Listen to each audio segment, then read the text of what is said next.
Ben ritrovati, buongiorno. Mercoledì 15 marzo, come sempre in diretta, prima edizione. Partiamo, saremo insieme fino alle 14:30. La cronaca, tutte le notizie che arrivano dal territorio e come sapete, come sempre, abbiamo i nostri colleghi che sono già sul posto per aggiornarci sulla situazione. E partiamo subito con la nostra Sharon Di Carlo. Siamo nella Marca, precisamente a Ponzano, perché insomma dopo giorni in cui parliamo di siccità è stata ieri firmata anche l'ordinanza regionale da parte del presidente Luca Zaia. Buongiorno Sharon, ti vediamo collegata. Nella mattinata c'è stata una violenta grandinata che si è abbattuta su diverse colture. Sharon, raccontaci dove sei. Buongiorno Anna e buongiorno a tutti i telespettatori. Lo hai detto tu, questa mattina verso le 9 una vera e propria tempesta di ghiaccio si è abbattuta su diverse zone del Trevigiano. Siamo qui a Ponzano Veneto ma anche a Povegliano, a Montebelluna, fino ad arrivare appunto anche a Volpago del Montello. 30 minuti di tempesta, 30 minuti di grandine che come sempre hanno portato diversi danni all'agricoltura. Lo sappiamo, questo è un momento molto delicato per le coltivazioni e noi siamo venuti qui proprio a Ponzano, in un campo, questo lo vedete è un campo coltivato di kiwi, per vedere da vicino la situazione. Siamo in compagnia di un produttore, Michele Favaro, ma anche assessore all'agricoltura di Ponzano. Buongiorno. Buongiorno. Qual è la situazione? Che cosa è successo questa mattina? Beh, questa mattina ci siamo alzati che c'era il sole e tutto un tratto è arrivato un temporale. Mai avremmo pensato che arrivasse una grandinata, che non è stata una grandinata con grossi chicchi, ma però molto forte, che ha fatto anche dello spessore nel terreno. Dunque qui hanno creato dei danni alle gemme, oggi non è quantificabile, però il problema grosso è cosa succederà nei prossimi giorni. Rimaniamo su questo tema. Quali possono essere nello specifico i danni alla sua produzione? Beh, i danni nella produzione di kiwi gialli soprattutto, perché il verde oggi è ancora un po' indietro. Il problema diventa che con questa grandinata, molto probabilmente nelle colline, avrà fatto un po' di neve e questo complica un abbassamento di temperature nei prossimi giorni. Se questo avviene, le gemme che sono germogliate si seccano e dunque potrebbe essere anche un totale danno al 100% della produzione. Questo è presto a dirlo, speriamo che cambi, che si alzano le temperature, perché altrimenti questo sarebbe un altro danno dopo 3-4 anni che subiamo danni su questo territorio, sulle coltivazioni. Anche perché prima la siccità, adesso c'è la siccità incombente e ora grandine. Qual è la situazione dei campi? Come si fa oggi? Oggi è difficoltoso, il problema grosso sarebbe quello di avere una copertura assicurativa, però non riusciamo a capire perché non si aprono i bandi. I bandi li aprono sempre quando è successo il danno.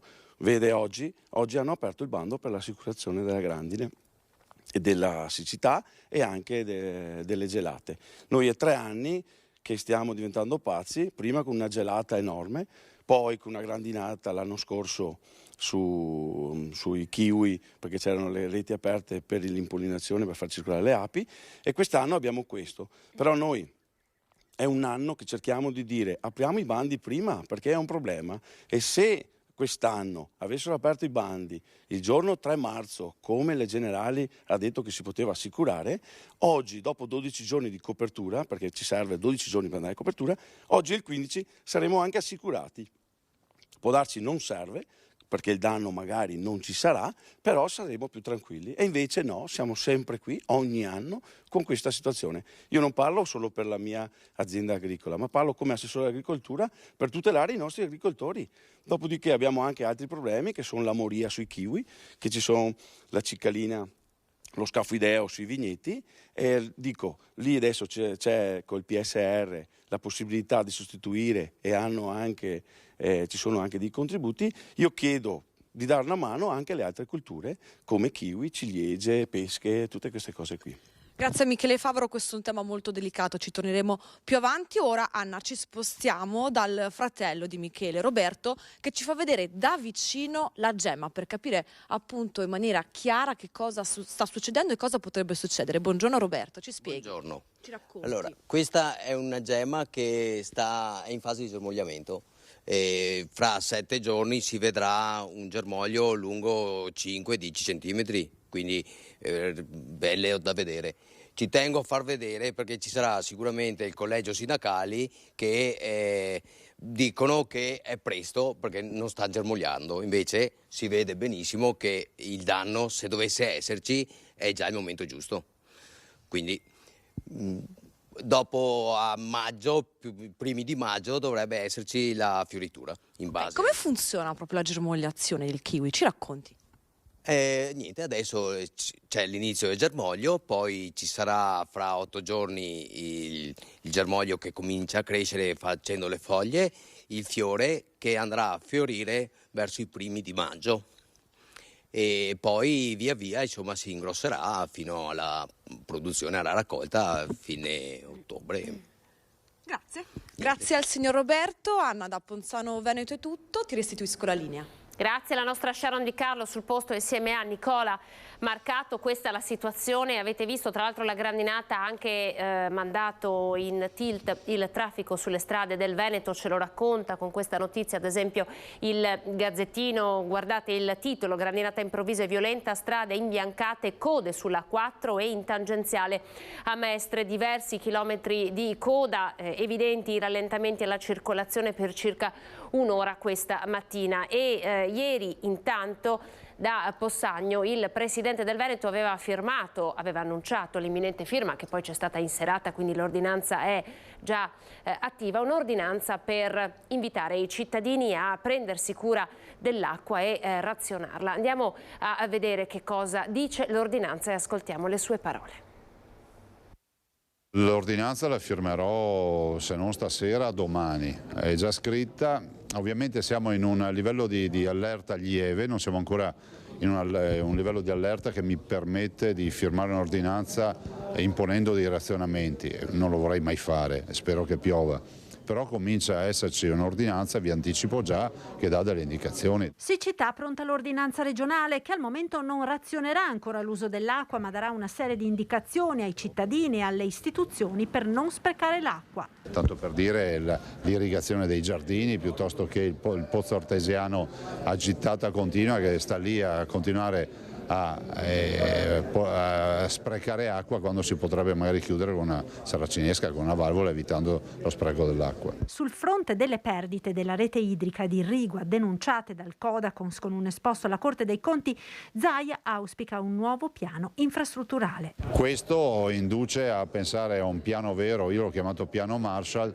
di infrastrutturazione nuova, magari più vicina all'aridocoltura, quello che usano in Israele, e quindi micro irrigazione a goccia piuttosto che grandi reti di scorrimento che perdono tanta acqua. Intanto si continua a discutere di un piano a medio e lungo termine per raccogliere ed immagazzinare l'acqua piovana in grandi invasi e laghetti, con i consorzi di bonifica che sollecitano interventi urgenti. Non è possibile che in Veneto, solo perché non c'è mai stato il problema, si accumuli il 4-5% dell'acqua che cade piovana contro un 10-11% che c'è a livello generale di paese.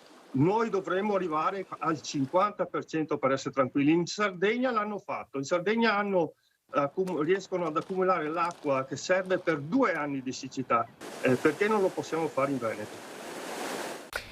Allora il maltempo di questa mattina che si è abbattuto nelle campagne del Montebellunese, comunque la siccità che rimane un tema importante per il nostro territorio. Un altro dei temi di cui ci stiamo occupando è quello delle aggressioni, delle violenze che avvengono in ambito sanitario. C'è stato un vertice in prefettura a Venezia proprio su questo e per noi sul posto c'è Filippo Fois. Filippo, buongiorno.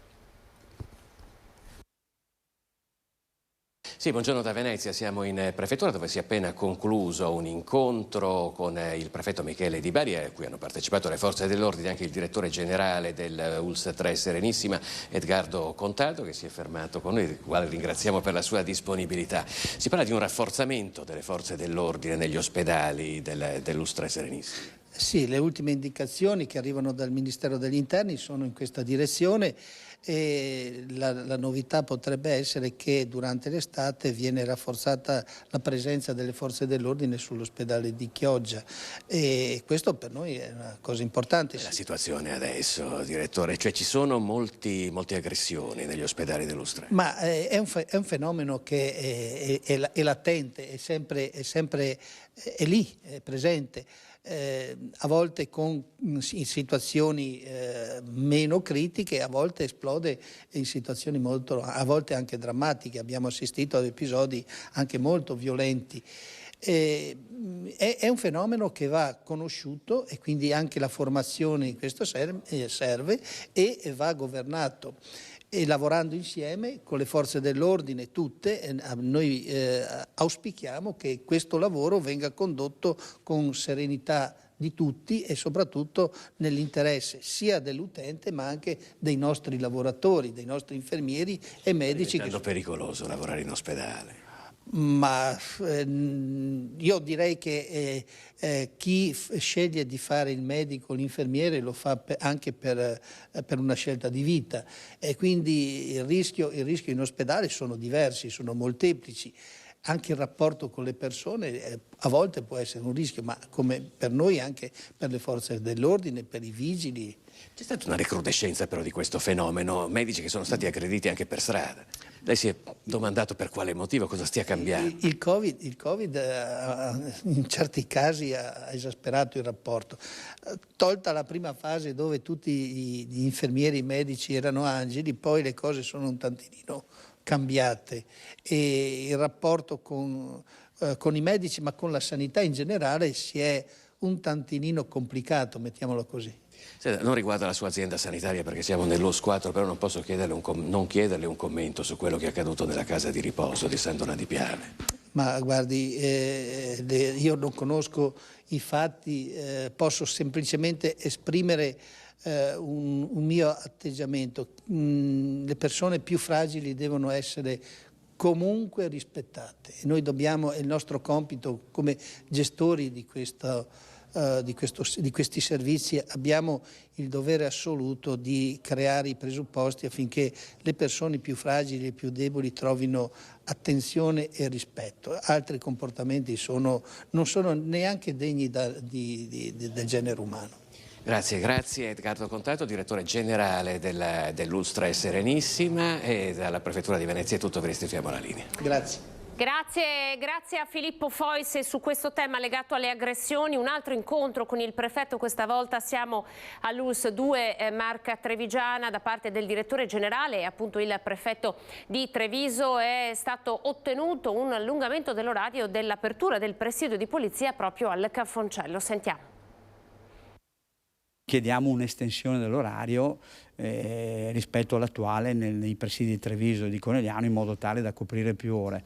Allungamento dell'orario fino alle 20 per il posto di polizia al pronto soccorso del Cafoncello di Treviso, ancora in corso di valutazione quello per l'ospedale di Conegliano. L'incontro sulla sicurezza tenutosi in prefettura si è concluso con l'accoglimento della richiesta dei vertici dell'ULSS 2 a fronte del crescente fenomeno delle aggressioni al personale sanitario.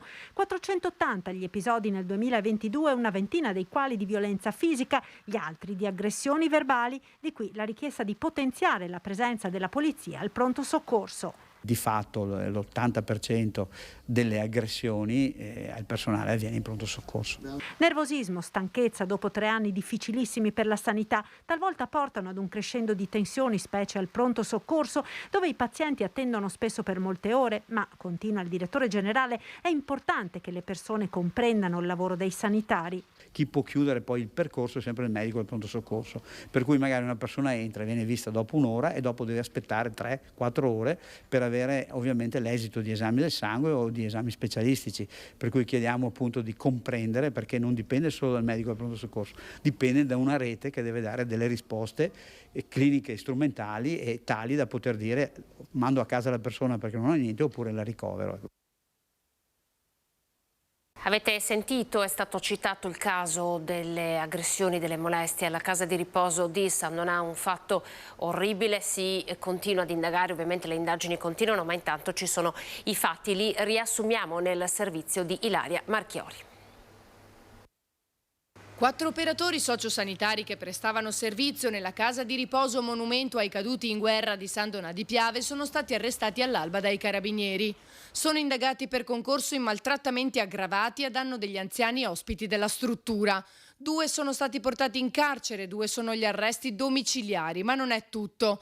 Nell'ambito della stessa indagine, lo scorso novembre i militari avevano eseguito un'ordinanza di applicazione di custodia cautelare in carcere nei confronti di un altro indagato, un operatore sociosanitario della stessa struttura, ritenuto responsabile di violenza sessuale aggravata e continuata. Una vicenda che ha visto anche la collaborazione dell'US4 e dell'amministrazione. Noi eravamo a conoscenza delle indagini, abbiamo collaborato con l'autorità e con la direzione della struttura che si era attivata.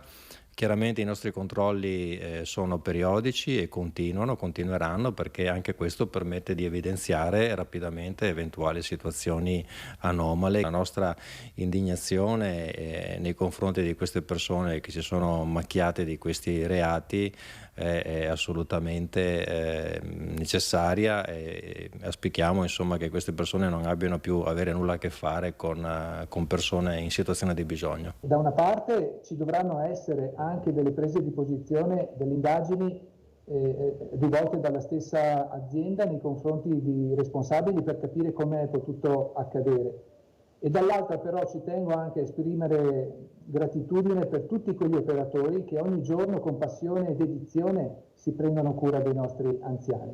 In ogni caso il Comune si riserverà certo anche di costituirsi parte civile per, tra le altre cose, oltre la sofferenza, anche il danno d'immagine che è stato provocato. Le indagini iniziate lo scorso ottobre hanno visto anche la collaborazione della struttura coinvolta. Tutto è avvenuto a galla con l'operazione di riorganizzazione interna che abbiamo inteso apportare durante l'estate e da lì sono arrivate le prime segnalazioni, i primi sentori. Gli indizi raccolti hanno permesso ai militari di acquisire un solido quadro indiziario a carico degli indagati, anche attraverso file audio e video dei continui maltrattamenti che subivano gli anziani, sia fisici che psicologici. I dipendenti della struttura, coinvolti a vario titolo nell'indagine, sono 9. Il tema delle violenze ai sanitari ci porta a Vicenza, al San Bortolo. La notizia è di ieri, ve la riproponiamo perché appunto oggi c'è stato un vertice in Prefettura Venezia proprio su questa, di una dottoressa del pronto soccorso che è stata aggredita.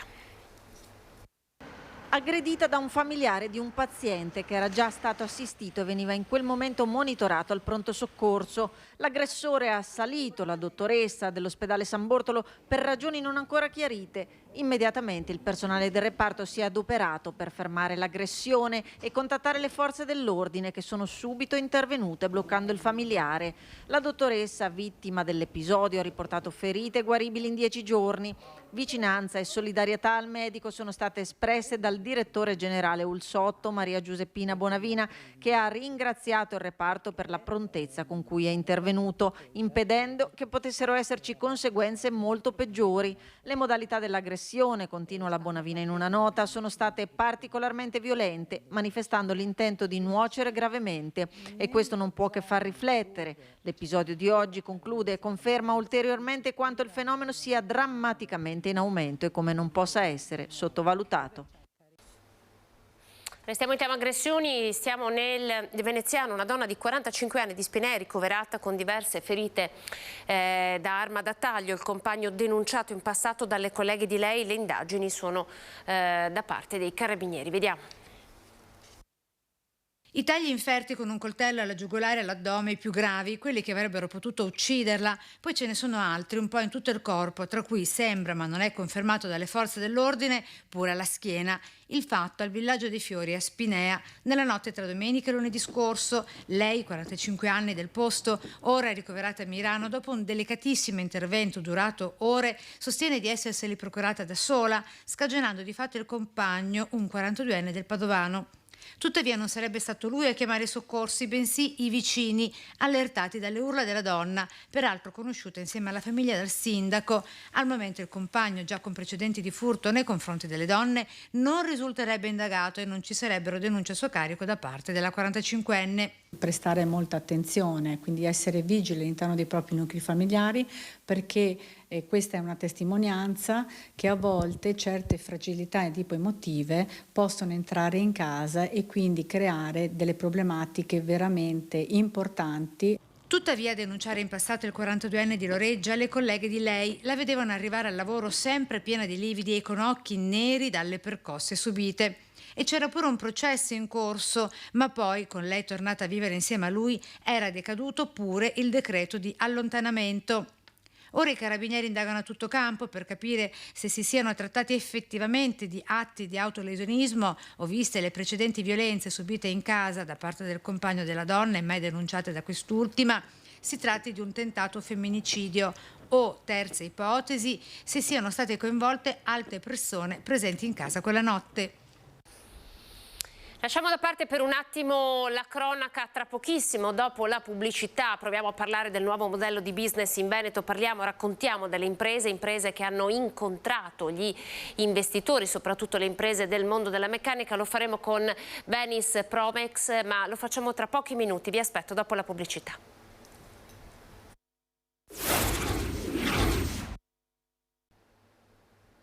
Eccoci, buongiorno, ben ritrovati, siamo di nuovo in diretta con Prima Edizione. Come promesso parliamo di business e lo facciamo grazie alla presenza. Saluto e ringrazio Franco Conzato, direttore di Venice Promex. Buongiorno direttore, grazie per essersi collegato con noi. Grazie a lei, buongiorno a tutti. Allora guardi, il nostro invito arriva all'indomani dell'incontro che Venice Promex, che ricordiamo essere l'agenzia per l'internazionalizzazione, cioè di Unioncamere, ovvero l'agenzia che aiuta le imprese del Veneto a dialogare con l'estero per favorire ovviamente l'export, un incontro in cui avete messo in comunicazione una quarantina di aziende del settore della meccanica con dei buyers europei. Settore della meccanica che vale circa, se non sbaglio, mi corregga, 10,8 miliardi di export, e quest'anno ha avuto un buon incremento. Quindi intanto cerchiamo di capire che cosa è emerso da questo incontro e perché, direttore, si è reso necessario un incontro di questo tipo. Perché è importante facilitare le aziende del nostro Veneto, locomotiva del nord-est, se si tratta di piccole e medie imprese. Insomma, ci racconti un po' il quadro all'interno del quale si è favorito questo incontro. Innanzitutto il dato che lei ha dato di incremento dell'export, quindi i valori di oltre 10 miliardi, glieli confermo, e peraltro un dato interessante è che rispetto al 2020, e quindi parliamo in tempo pre-Covid, abbiamo avuto un incremento dell'export pari al 28%. Allora, innanzitutto perché la meccanica? La meccanica rappresenta un comparto essenziale per quanto riguarda la nostra regione Veneto, e quello che è importante dire è che noi abbiamo delle eccellenze per quanto attiene il settore della meccanica veramente di grandissima qualità. Il tentativo con questo tipo di progetto è quello di far sì che a questa eccellenza della singola impresa, e che per fortuna ribadisco abbiamo, ci sia anche un sistema oppure un ecosistema, come spesso chiamiamo, che sia al loro fianco. Da questo punto di vista è da ringraziare innanzitutto la Regione Veneto, che attraverso il programma promozionale consente di avere quelle risorse per poter ottenere e fare questo tipo di attività. Nel merito, qual è il vantaggio di questo tipo di iniziative? Che tu metti assieme e soprattutto profili le imprese, e come ben ha detto lei, ieri si sono incontrati una quarantina di imprese venete, e poi a queste vengono abbinate, e in questo caso circa 11 buyer che provenivano dall'estero, vale a dire da Danimarca, da Francia, da Germania, Romania, Spagna e Svizzera. Ecco, questo abbinamento avviene attraverso la profilazione.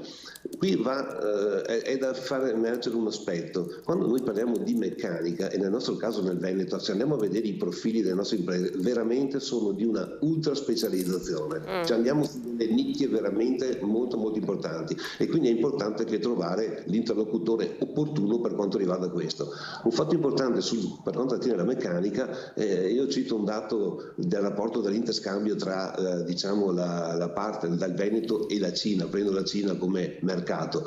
Noi vediamo che sulle schede elettroniche, su alcune macchine, il rapporto è, diciamo, 4-1 a favore della Cina, ma se prendiamo in esame la cosiddetta automazione industriale, le personalizzazione, il rapporto si inverte a favore del Veneto. Morale, noi abbiamo una grandissima capacità a personalizzare il prodotto e a fare quello che gli altri non sono in grado di fare. Senta direttore, la situazione geopolitica è evidentemente cambiata in quest'ultimo periodo e come la situazione, la guerra in Ucraina, ma non solo, ha spostato anche la necessità degli investimenti e l'interesse dei buyers nei confronti di aziende meccaniche, cioè dove si deve investire oggi per andare all'estero? Qual è la nuova direttrice commerciale per le aziende del Veneto? Beh, questa è una domanda assolutamente interessante ed è quello che anche noi spesso quando ci troviamo con gli imprenditori ci dicono ebbene e domani cosa devo fare? E gli scenari geopolitici, come ben ha detto lei, sono assolutamente cambiati, anzi diciamo sono in ulteriore movimento. Due riflessioni. La prima, stiamo assistendo a un fenomeno del reshoring già da tempo, vale a dire c'è l'accorciamento della filiera. Allora, mentre prima avevamo anche delle produzioni da parte delle nostre imprese a 10.000 km di distanza, adesso sempre più c'è un avvicinamento, la filiera si sta accorciando e questo direi che è un aspetto molto importante.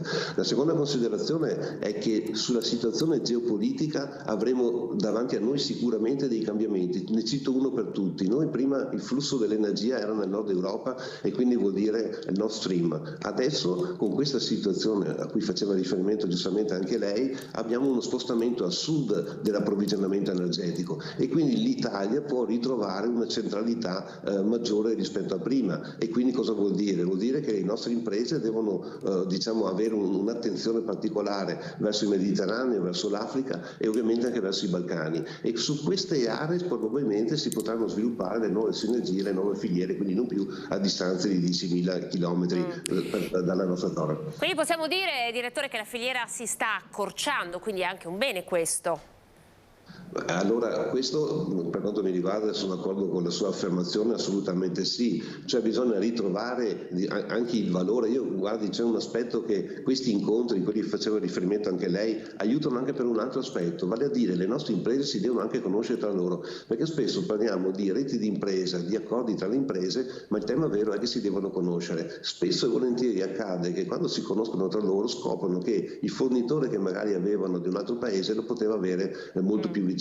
Ecco, quindi l'essere più vicini e in buona sostanza far valere il modello Veneto in buona sintesi, perché quello che gli altri non potranno mai copiarci sono le competenze delle maestranze che in 40-50 anni veramente hanno creato la ricchezza della nostra regione. Quindi lei dice che la crisi non ha abbattuto, non ha risucchiato il modello Veneto ancora esiste? Ma guardi, se vedo i dati oggi che sono stati pubblicati dall'Istat e il Veneto vede le quote export arrivare a oltre 80 miliardi quando l'anno scorso erano 70, quindi con un ulteriore incremento, vabbè qui c'è l'inflazione ovviamente che incide, ma comunque il dato è che sono 80 miliardi, beh il modello diciamo tiene. Qual è l'aspetto diciamo sul quale dobbiamo necessariamente stare attenti? E cioè che non possiamo, come si può dire, fare in modo che le cose vadano avanti senza essere tra loro governate. Qui viene l'aspetto di fare squadra sia tra enti, e nel caso di ieri ad esempio c'era anche Confartigianato e Confindustria, e quindi diciamo il primo elemento è quello di fare squadra e poi fare rete tra le imprese. E qua mi consente una battuta: mettersi assieme cosa vuol dire da parte del tessuto delle piccole e medie imprese? Vuol dire avere una capacità di presidio estero che è tipica della multinazionale, ma una capacità di personalizzazione che è tipica della piccola e media impresa. Ecco, questo è il valore aggiunto che il modello Veneto può avere rispetto ai grandi player internazionali. Senta, mi corregga se sbaglio, ma insomma anche come giornalisti stiamo parlando di mancanza di competenze altamente professionalizzanti. È corretto parlare di questo, visto che appunto ci sta dando questa fotografia delle aziende, soprattutto della meccanica del Veneto? È un problema reale quella della mancanza di manodopera specializzata? Allora sì, è un problema reale, peraltro su questo c'è un grande dibattito in corso sull'immigrazione e quant'altro, e qui viene da dire che dall'estero, o comunque le maestranze che devono arrivare quelle che rispondono ad un bisogno. Questa è la prima osservazione, quindi anche quando affrontiamo il tema dell'immigrazione non c'è la soluzione, ma ci sono diverse attività. Per quanto riguarda poi la competenza a cui faceva riferimento, spesso noi diciamo che quando uno studente si iscrive all'università al primo anno, al quarto anno, quando lui esce dall'università, prima c'erano dei mestieri e che non ci sono più, e alla fine ci sono dei mestieri che prima non c'erano. Morale, quello che è importante, e gli ITIS sono una prima risposta, deve esserci sempre più un rapporto forte di integrazione tra il mondo del lavoro e il mondo della formazione in senso lato, perché questo ci aiuta a creare quei profili di cui le nostre imprese hanno bisogno da qua ai prossimi anni. Come valuta l'apprendistato oggi a questo proposito? Ma guardi, io sono della generazione, non so come la dicono i giovani, quella che ha visto l'apprendistato. Allora, apprendere, capire, avere, mi passi il termine anche se non è più di moda, quell'umiltà per cui ci si avvicina al lavoro, io penso che era e sarà sempre un aspetto importante. Quindi avvicinarci a un lavoro, se mi consente, e qua spendo qualcosa a favore dei giovani, quello che ci vuole nel lavoro è la passione, cioè un lavoro quando lo fai ti deve piacere, devi avere questa grinta, e non è vero che tutti i giovani non hanno questa grinta, questa voglia di fare. Ecco, io qui mi sento di spendere veramente una parola a favore dei giovani, perché i giovani forse sono un po' disorientati perché non hanno davanti a loro dei modelli, ma che abbiano voglia di intraprendere e di fare, io penso questo sia importante. E quindi il cambio generazionale, il passaggio delle consegne, fra virgolette, è un passaggio indubbiamente importante, va preparato e va soprattutto pianificato, questo sì. Infatti hai visto, direttore, che abbiamo proprio messo come titolo del suo intervento in questo momento Impresa Veneta: c'è ricambio generazionale, perché c'è anche un po' la paura che non sempre vi sia nelle imprese storiche, aziende storiche, anche artigiane del nostro territorio, la possibilità che poi una volta il capofamiglia abbia raggiunto l'età per andare in pensione, ci sia un figlio che è in grado di portare avanti l'azienda, ma anche in un'ottica di digitalizzazione e di internazionalizzazione, che poi è quello che chiede il mercato oggi. Su questo, guardi, sicuramente l'aspetto del ricambio generazionale è un aspetto molto importante, e qui va evidenziato una cosa che lei giustamente ha sottolineato. Un tempo com'è che veniva cambiata o applicata l'esperienza da parte delle imprese? Il junior, il ragazzo giovane, l'apprendista per l'appunto, arrivava in azienda e il vecchio, il saggio, l'operaio, il tecnico spiegava e trasferiva le conoscenze. Oggi non è più così, perché in azienda ti arriva un giovane che ha delle competenze che in azienda non trova, e questo è un primo gap che va governato. Quindi tu, quando hai una persona nuova, ti può portare del valore aggiunto. Cosa fare per fare il cambio? Qui entriamo veramente su degli aspetti di convegni, ne sono stati fatti tanti, aspetti organizzativi, aspetti anche, se mi consente, soggettivi, perché cedere il comando è una cosa molto difficile da parte di alcuni imprenditori, soprattutto magari anche i figli, quindi questo è un aspetto che va in qualche misura contemperato. La seconda considerazione mi sento di fare, e l'ho visto fare da tanti imprenditori, ai figli prima gli fanno fare esperienze fuori dalla propria azienda, in modo tale che capiscano cosa vuol dire, anche, mi passi il termine, avere uno che gli comanda, per poi ritornare nella propria azienda, soprattutto con esperienze da farsi all'estero. Ecco, questo penso che sia un aspetto importante. Naturalmente tutto questo va pianificato, va condiviso all'interno della famiglia. Poi, se ci sono più figli, anche qui ci sono degli esempi interessanti, bisogna valutare quali siano i talenti del singolo figlio o figlia, quello che è più bravo nell'amministrazione, quello che è più valido nel commerciale. Ecco, sono tutti lavori che non si possono fare in un giorno, vanno pianificati e ci vuole molta saggezza, mi passi il termine. Senta, l'ultima battuta: progetto Meccanica, è andato in scena, se così si può dire, ieri a Padova. Avete altri progetti di questo tipo in cantiere come Venice Promex? Sì, allora su questo settore abbiamo parecchi progetti, toccheranno filoni anche diversi, qui dietro di me ci sono le colline del Prosecco, quindi abbiamo anche un progetto che si chiama Land of Wine Stars, quindi sono B2B nel settore vitivinicolo, abbiamo un progetto Health Chef invece che porta avanti la buona nutrizione, e poi porteremo avanti anche un progetto sul settore biomedicale come settore innovativo, oltre naturalmente a quelli tradizionali che sono la partecipazione a fiere, ad esempio nel settore dell'occhialeria, poi dei B2B nel settore del mobile, settore del vetro e settore delle calzature. Diciamo che questo è un altro aspetto veramente importante della Regione Veneto, ed è una battuta che noi facciamo anche in un video che abbiamo promosso: qualsiasi cosa di cui tu abbia bisogno, che trovi all'interno della tua casa, nel Veneto è prodotta. Quindi questo la puoi trovare. Poi lei ha nominato il vino, io vi leggo un'ANSA che è stata battuta ieri: è il Veneto a guidare la classifica regionale dell'esportazione di vino nel 2022, mette a segno oltre 2,8 miliardi di euro di fatturato all'estero, una performance nei 12 mesi superiore alla media italiana del 13,4%, quindi siamo al 36% del totale nazionale. Questo giusto per dare due numeri, visto che vediamo alle sue spalle le belle colline del nostro Prosecco.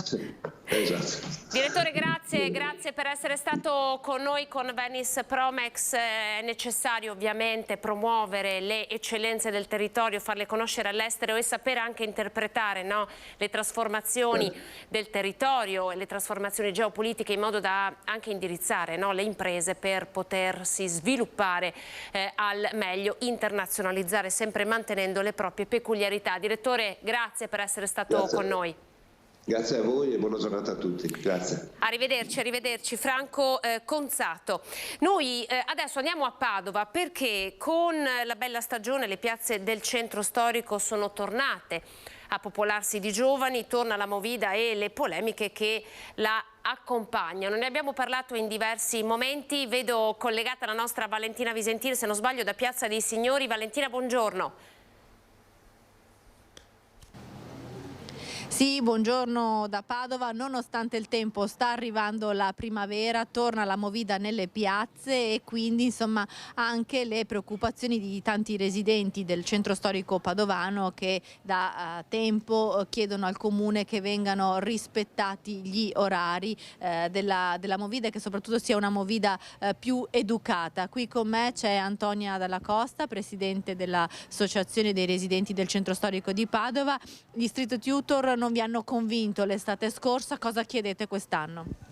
Beh, quest'anno chiediamo come sempre il rispetto e del regolamento che il Comune ha fatto, esiste ben dal 2015, nei vari punti: rispetto degli orari di chiusura, rispetto del comportamento della clientela dei gestori, rispetto praticamente di quello che prevede il regolamento: assembramenti sotto i portici, assembramenti che non sono previsti perché c'è proprio un articolo specifico che dice che questi assembramenti devono rispettare appunto il codice della strada, cosa non vera perché i ragazzi sono anche in mezzo alla strada, devono rispettare la quiete e la sicurezza pubblica, noi per passare dobbiamo andare sulla strada. E al di là di quello proprio il mancato rispetto, la mancata presenza della polizia locale, dei vigili. Noi chiamiamo perché appunto oltre le 2 penso che ognuno abbia diritto di avere un po' di quiete. Non arriva nessuno, quindi voglio dire abbiamo fatto una diffida con un nostro avvocato, l'avvocato ha richiesto il rispetto del regolamento, il Comune risponde che è tutto a posto perché per il comportamento dei clienti ci hanno messo gli street tutors, vigilante senza nessuna potere sanzionatorio eccetera. Per il degrado hanno messo 39 cestini il sabato, il venerdì e il giovedì. Poi per il comportamento del clientela non è lui che deve rispondere perché è il gestore che deve interessarsi, però se il gestore non lo fa penso che sia giusto che chi è preposto a sanzionare si faccia vivo. Quindi c'è mancato rispetto dei regolamenti in tutti i sensi. Questi si chiamano missioni di atti d'ufficio e noi se continuiamo così saremo costretti a fare una causa dove senz'altro questo sarà un punto vincente. Ecco, avete chiesto più volte che venga fatta una rilevazione anche acustica dei rumori, cosa vi è stato risposto? Esattamente, noi abbiamo scritto al Comune chiedendo che facessero una rilevazione acustica Il Comune ci risponde che l'ARPAV non è competente per fare la rilevazione acustica all'esterno, è competente il Comune, nella fattispecie i vigili, soltanto che i vigili quando li chiamiamo ci dicono ma noi non abbiamo la possibilità di fare rilevazioni acustiche perché non abbiamo gli strumenti per rilevarle e quindi non sappiamo più a chi rivolgerci. Cosa vi aspettate? Infine un'ultima battuta finale, cosa vi aspettate da Ci aspettiamo che queste nostre richieste non vengano considerate delle semplici lamentele per motivi futili,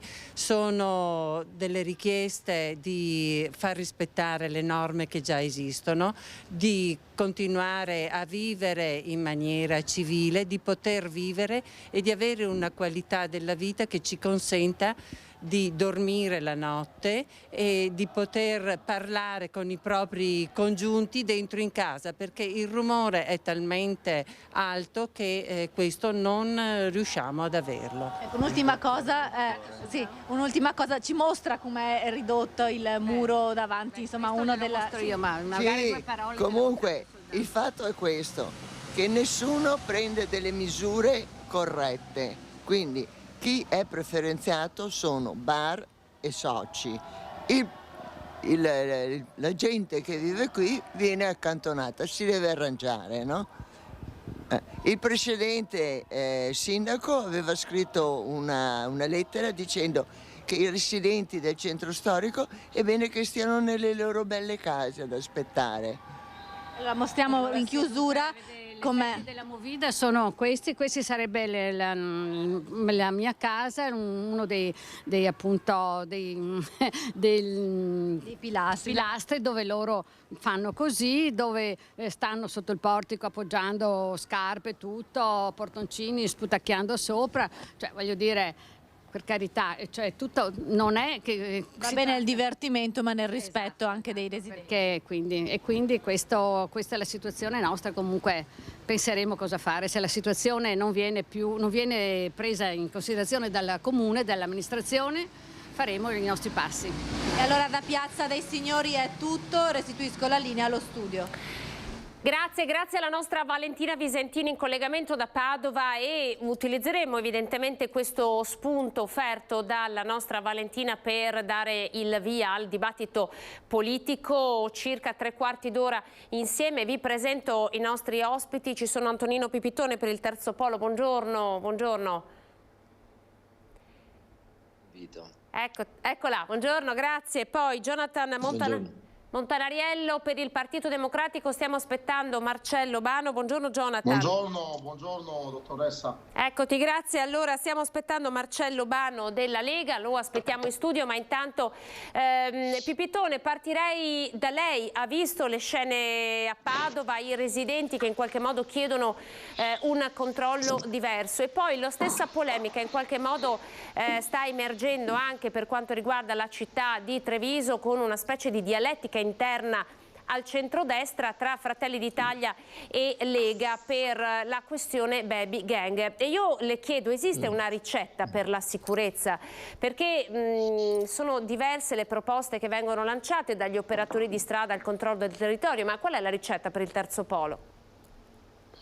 La ricetta può essere solo quella del rispetto delle leggi, ovviamente, quindi non è che ci sono altre ricette particolari in questo senso. Poi sappiamo che ci sono delle zone calde, a Padova abbiamo dei luoghi, alcune zone del centro storico in particolar modo, dove ci sono alcuni giovani, anzi una quantità impressionante, importante di giovani che in alcune serate si riuniscono, e dove purtroppo ci sono degli episodi di gruppetti di ragazzi che fanno bullismo, fanno atti di violenza, spesso in preda all'alcol. Là ovviamente come dire, le ricette sono tante, le ricette possono essere quelle a cominciare dalla famiglia, educare bene i nostri figli, ma sicuramente la cosa più importante quando sei là, proprio per garantire non solo i residenti ma anche chi ci lavora, chi vuole passeggiare in centro e tutto, è quello di avere un adeguato controllo, quindi vedo a Padova hanno sperimentato anche quello che è stato fatto a Bologna, di mettere dei dei moderatori, chiamiamo così, delle persone formate dal comune per fare, appunto, per cercare di controllare questi ragazzi, parlarci, cercare di trovare anche altre strade che non sia solo la repressione. È evidente quando poi si va oltre deve intervenire la forza pubblica, quindi dipende dall'educazione delle persone, dipende dal fatto che alcuni vanno là a fare solo danni. Questo Secondo ovviamente lei, non si può Pipitone, esiste un tollerare. problema baby gang? Esiste un problema baby gang? Allora, un problema per cui che la città abito a Padova, che la città di Padova sia in mano alle baby gang, assolutamente no, questo lo posso dire. Io abito in un quartiere praticamente vicino al centro storico, attaccato alla zona del centro, non in centro, ma circa 800 metri, un chilometro dal centro. Francamente il mio quartiere è un quartiere abbastanza tranquillo. Poi il centro storico, se uno va a passeggiare, è tranquillo, voglio dire. Poi è chiaro che ci sono dei gruppetti di soggetti, purtroppo poi bisogna chiamare le cose con nome.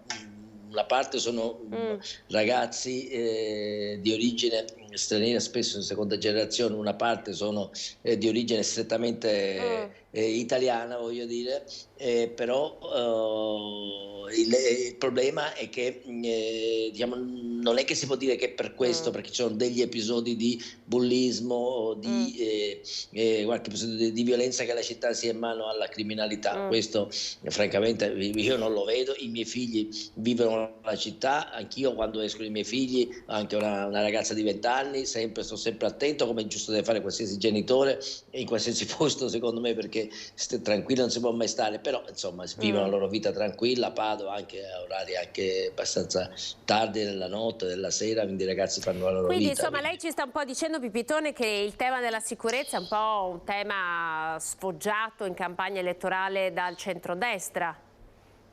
Ma mi pare assolutamente sì, nel senso che quando ogni tema delicato che colpisce più la pancia che la testa viene esagerato in maniera oltre il limite, voglio dire, del buonsenso, perché ovviamente che sia tutto perfetto no, e nessuno lo dice, che ci sono dei problemi lo sappiamo. In Piazza Duomo a Padova sappiamo che ci sono questi gruppi di ragazzi che sistematicamente si incontrano e ogni tanto viene fuori una rissa, vengono fuori le minacce eccetera, anche a gente che ci lavora eccetera. Allora là è chiaro che va fatto un'azione di repressione, forse un po' più attenta di quella che viene fatta, perché poi viene fatta l'azione, poi si rallenta eccetera. Forse bisogna essere un po' più coerenti, ma noi abbiamo esempi a Padova, per esempio, che erano in mano agli spacciatori e in mano alla comunque questi gruppi di vandali eccetera. Uno prima era Prato della Valle e poi era i Giardini dell'Arena, che grazie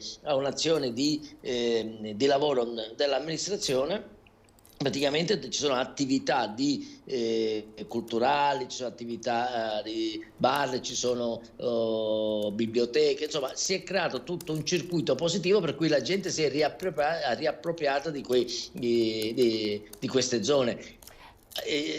Il Piazza Duomo il problema non si pone, perché del centro di Padova non è che abbiamo problemi di degrado, voglio dire. Il problema è la sera di questi gruppi di ragazzi che bisogna un po' controllare. Montanariello, sono da lei, spiace non avere qui Bano, ma insomma spero che si sia ricordato di questo appuntamento, lo stiamo aspettando. Montanariello, il tema della sicurezza. Se vuole gli mando un messaggio. Gli mandi un messaggio, ma gliel'ho mandato anch'io, vediamo a chi risponde per primo. Vediamo se il distratto Bano risponde. A chi risponde per primo. Montanariello, esiste una ricetta per la sicurezza? Dalla repressione al sindaco Mario Conte, che a Treviso scrive a Roma, il candidato sindaco per il centro-sinistra che dice rimettiamo in circolo gli operatori di strada, andiamo a parlare con questi ragazzi. È vero, siamo in campagna elettorale, ognuno ha qualcosa da dire, ma insomma, come Partito Democratico cosa ne pensa lei? Sicuramente il problema non riguarda solamente casi isolati, perché potremmo dire che lo stesso problema in maniera molto forte c'è anche su Mestre. Se avete visto, ci sono stati anche comitati che si sono nella zona di Via Piave costituiti, hanno fatto una manifestazione dove c'erano quasi 7.000 persone l'altro giorno. Quindi voglio dire, 7.000 cittadini che in maniera spontanea Sicuramente non possiamo dire che va tutto bene, è chiaro che non dobbiamo fare allarmismo, però non possiamo dire che va tutto bene. Così come mi permetta di dire, è anche vero che molto spesso, come tanti problemi, le vicende sono percepite da chi o le vive, da chi o gli capita o da chi in qualche modo vive in quelle zone compromesse. Io l'altro giorno avevo in bar 2 persone di cui proprio su questo tema qui della sicurezza, uno diceva che sono tutte storie fomentate, l'altro diceva no, con il cavolo, io abito lì e quando la sera arrivo sotto casa ho prostituzione e spaccio a cielo aperto, quindi non fomento niente, però come diceva prima Pipitone, insomma, ho un ragazzo giovane che la sera mi rientra a casa e io finché lui non rientra faccio attenzione e non riesco a stare neanche tranquillo. Quindi il tema fondamentalmente è non ci può essere una ricetta unica. Lo diceva bene prima l'altro ospite, l'educazione, però ahimè anche quella ultimamente viene a mancare. Io credo che bisogna agire su 2 filoni. Uno è quello di salvare quello che si può salvare. Cioè io credo che in questa parte di disagio che dopo si manifesta con queste formule che noi sintetizziamo come baby gang, ci sia una parte che è legata alla delinquenza vera, perché quelli che per strada commettono alcuni gesti di danneggiamento, di violenza, di aggressioni con armi, di spaccio è delinquenza. E c'è un'altra parte che secondo me crea volume in questo contenitore, c'è un'altra parte che in qualche modo gravita, gli va dietro, che è quello un po' anche di un disagio giovanile. Se noi vediamo dei servizi, ci sono tanti giovani che a quell'ora non si capisce cosa fanno in giro di notte, mezzi ubriachi comportandosi male, che però non sono alla pari e vanno divisi e distinti da quello che è lì di fronte che vende droga e difende la propria piazza con delle armi, no?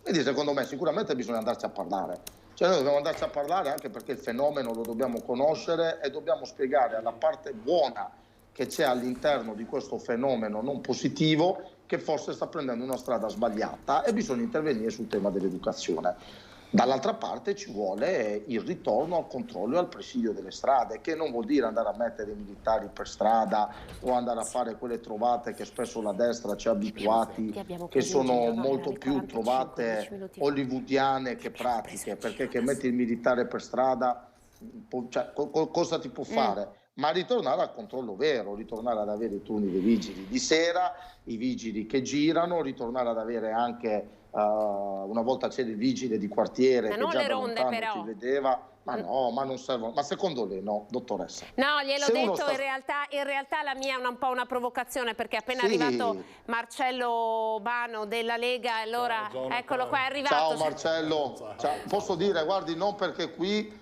ma io non so cosa ci faccia Bano nella Lega, perché credo che sia una persona è una persona del tutto pratica, preparata, con cui ci si parla bene, conosce i problemi insomma dei cittadini, quindi credo Bano tutto registrato, No, concludendo, dottoressa. No, è chiarissimo, Montanariello, chiarissimo. Vado veloce perché io poi devo fare una domanda su questa cosa che il Ministero ha bloccato il riconoscimento di figli di coppie gay, perché insomma, prima che lei vada in commissione vorrei che lei si esprimesse anche su questa presa di posizione del governo Meloni. Bano, il tema è sicurezza, esiste una ricetta, c'è stata questa dialettica soprattutto qui a Treviso dove si elegge il sindaco con Fratelli d'Italia che in qualche modo ha detto non nascondiamoci dietro un dito, il problema c'è, non minimizziamo. Il sindaco Mario Conte ha detto ma insomma in realtà noi in questi 5 anni abbiamo fatto molto. Ma fare molto che cosa significa secondo lei? E poi questo delle baby gang è un'esaltazione, come dire, che utilizziamo noi giornalisti per fare di tutta un'erba un fascio, o lei è sindaco, quindi ce lo può raccontare? È un problema reale? È un problema reale che è stato aggravato secondo me dal periodo pandemico e quindi c'è un forte disagio giovanile che gli amministratori, le istituzioni devono tenerne presenti. Cioè, noi utilizziamo per esempio, facciamo delle collaborazioni importanti con gli operatori di strada che vanno a intercettare questi ragazzi. Ho una bravissima assessore al sociale che è la Giovanna Carraro, che si occupa di questi fenomeni. E noi per esempio stiamo collaborando bene con Trend V che vanno a recuperare questi ragazzi e riescono a fare dei progetti per diciamo contestualizzarli in progetti insomma che... Ma c'è un problema di integrazione secondo lei? Cioè prima Pipitone parlava di immigrati di seconda generazione, nel Padovano ad esempio. No, io sinceramente non vedo, io vedo un fortissimo disagio giovanile, nel senso che i genitori sembra che abbiano abiurato il loro ruolo e quindi una volta praticamente li stanno lasciando liberi. E loro, non avendo più riferimento alla famiglia, fanno diciamo branco, la famiglia diventa il gruppo di ragazzi che frequentano, che ci sono di tutte le etnie, ma non c'entra assolutamente... Non c'entra assolutamente nulla questo, anzi molto spesso sono i nostri che esagerano, se devo dirla tutta quanta. E c'è il problema educativo, però questa, io ripeto, l'ho detto anche in altre trasmissioni, è un problema che deve essere affrontato come con la famiglia, con le istituzioni, con la prefettura, con la scuola soprattutto ha un ruolo importante, ma non può essere scaricato ai genitori, la responsabilità se la deve prendere il comune o la scuola, è una partita che si vince e si perde tutti insieme. Allora, a proposito di genitori, vorrei fare un volo un po' pindarico, un altro tema, perché ne abbiamo tanti di cui discutere, quindi chiedo a tutti e tre, se possibile, di essere brevi, però di commentare la decisione del nostro governo in qualche modo di bloccare il riconoscimento di figli di coppie gay o insomma figli nati da maternità surrogate. È l'Europa che ha chiesto una regolamentazione in questo, come fa sempre con i propri regolamenti, e il nostro governo ha deciso di bloccare questo riconoscimento, che già peraltro alcuni comuni stavano facendo attraverso il rilascio della carta d'identità, quindi con i loro uffici anagrafe. Tra i comuni, tra l'altro, Treviso, comune a guida leghista. Cosa ne pensa lei di questo blocco del riconoscimento voluto dal governo italiano? Allora, secondo me è sbagliato, perché non ci sono figli di serie A e figli di serie B, cioè una volta che ci sono dei figli devono essere riconosciuti, devono essere tutelati i diritti di questi bambini, cioè, quindi io lo trovo profondamente iniquo, sbagliato, spero che ci ripensino o che qualcuno ci metta una pezza. E per quanto riguarda invece la maturità, la maternità surrogata, è tutta un'altra partita sulla quale io concordo che sia sbagliato.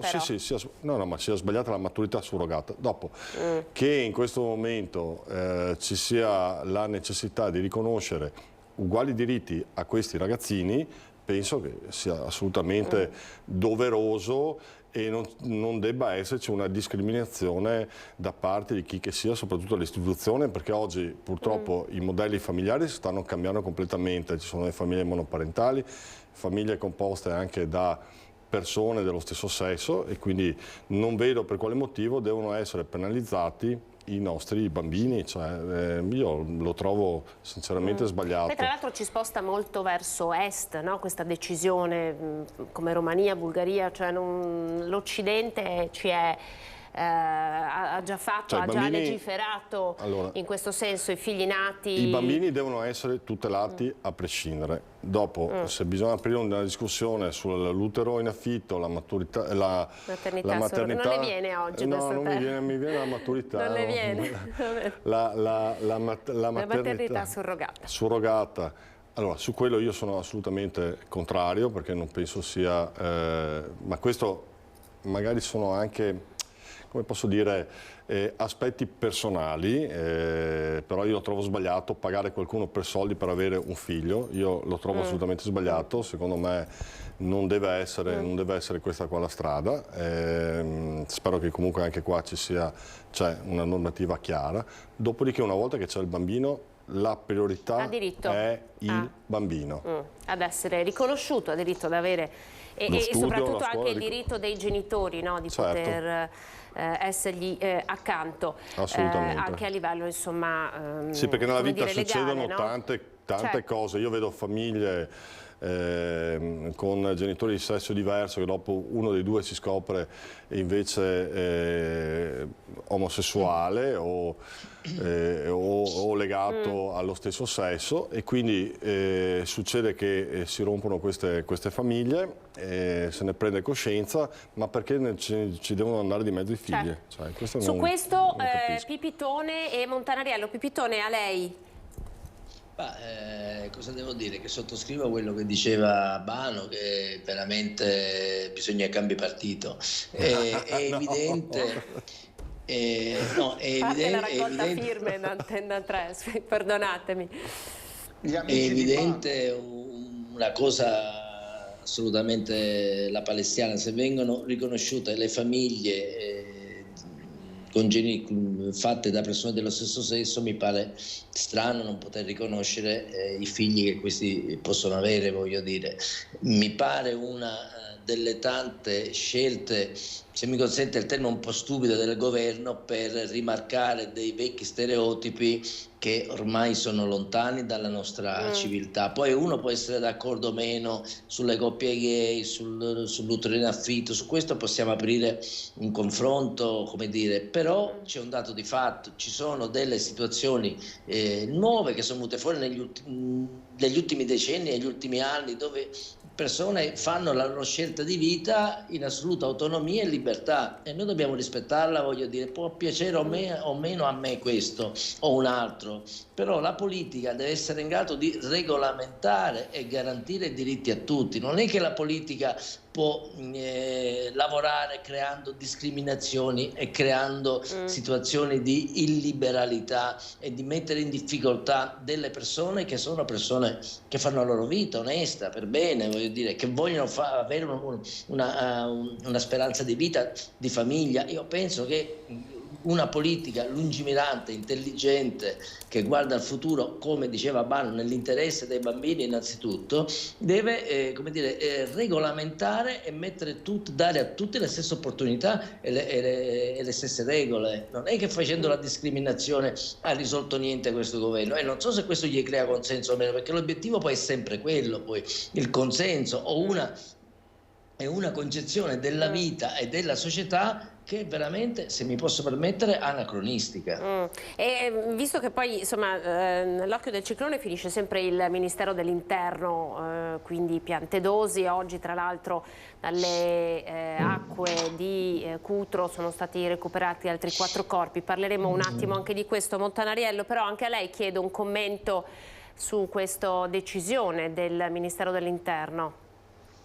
Ma mi permetta di dire, io credo che ci siano 2 punti di estrema vergogna su quello che è accaduto. Ne parlavo ieri con il segretario regionale, senatore Martella. Il primo è dove stiamo andando a finire, cioè noi, lo diceva chi mi ha preceduto, sul tema dei diritti ci avviciniamo a Polonia e Ungheria, 2 stati che sappiamo bene non essere conosciuti fondamentalmente per il loro rapporto di civiltà nei confronti di tutti i cittadini che magari hanno anche delle inclinazioni diverse da loro, anche semplicemente di pensiero politico. Quindi l'Italia si colloca nell'asse Polonia-Ungheria, cioè ci collochiamo con quelli che vengono sanzionati dall'Unione Europea quando si parla di diritti. Dopo andiamo in Europa a dire che dobbiamo dialogare con loro, andiamo in Europa a spiegare che siamo dei partner affidabili, e però su certi temi ci avviciniamo a chi in qualche modo viene sanzionato dall'Europa.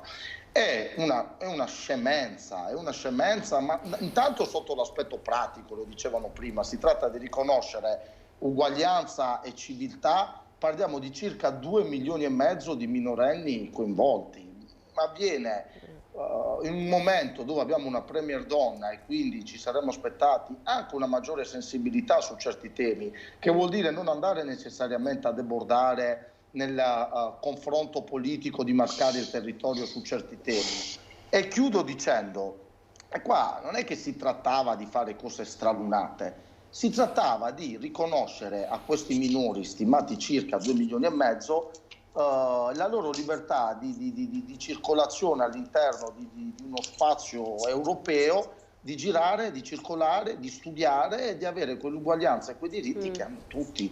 Punto. Cioè non è che per andare a colpire un pregiudizio magari nei confronti di un genitore che a loro dà fastidio, che non è come vogliono loro, tu vai a colpire magari anche il figlio, cioè, ma è una follia, è una follia che mette in discussione anche quello che è il futuro di 2,5 milioni di giovani, ricordiamoci, nel loro libero circolare europeo, nel loro andare a studiare, nel loro andare a formarsi e nel loro vivere la loro gioventù.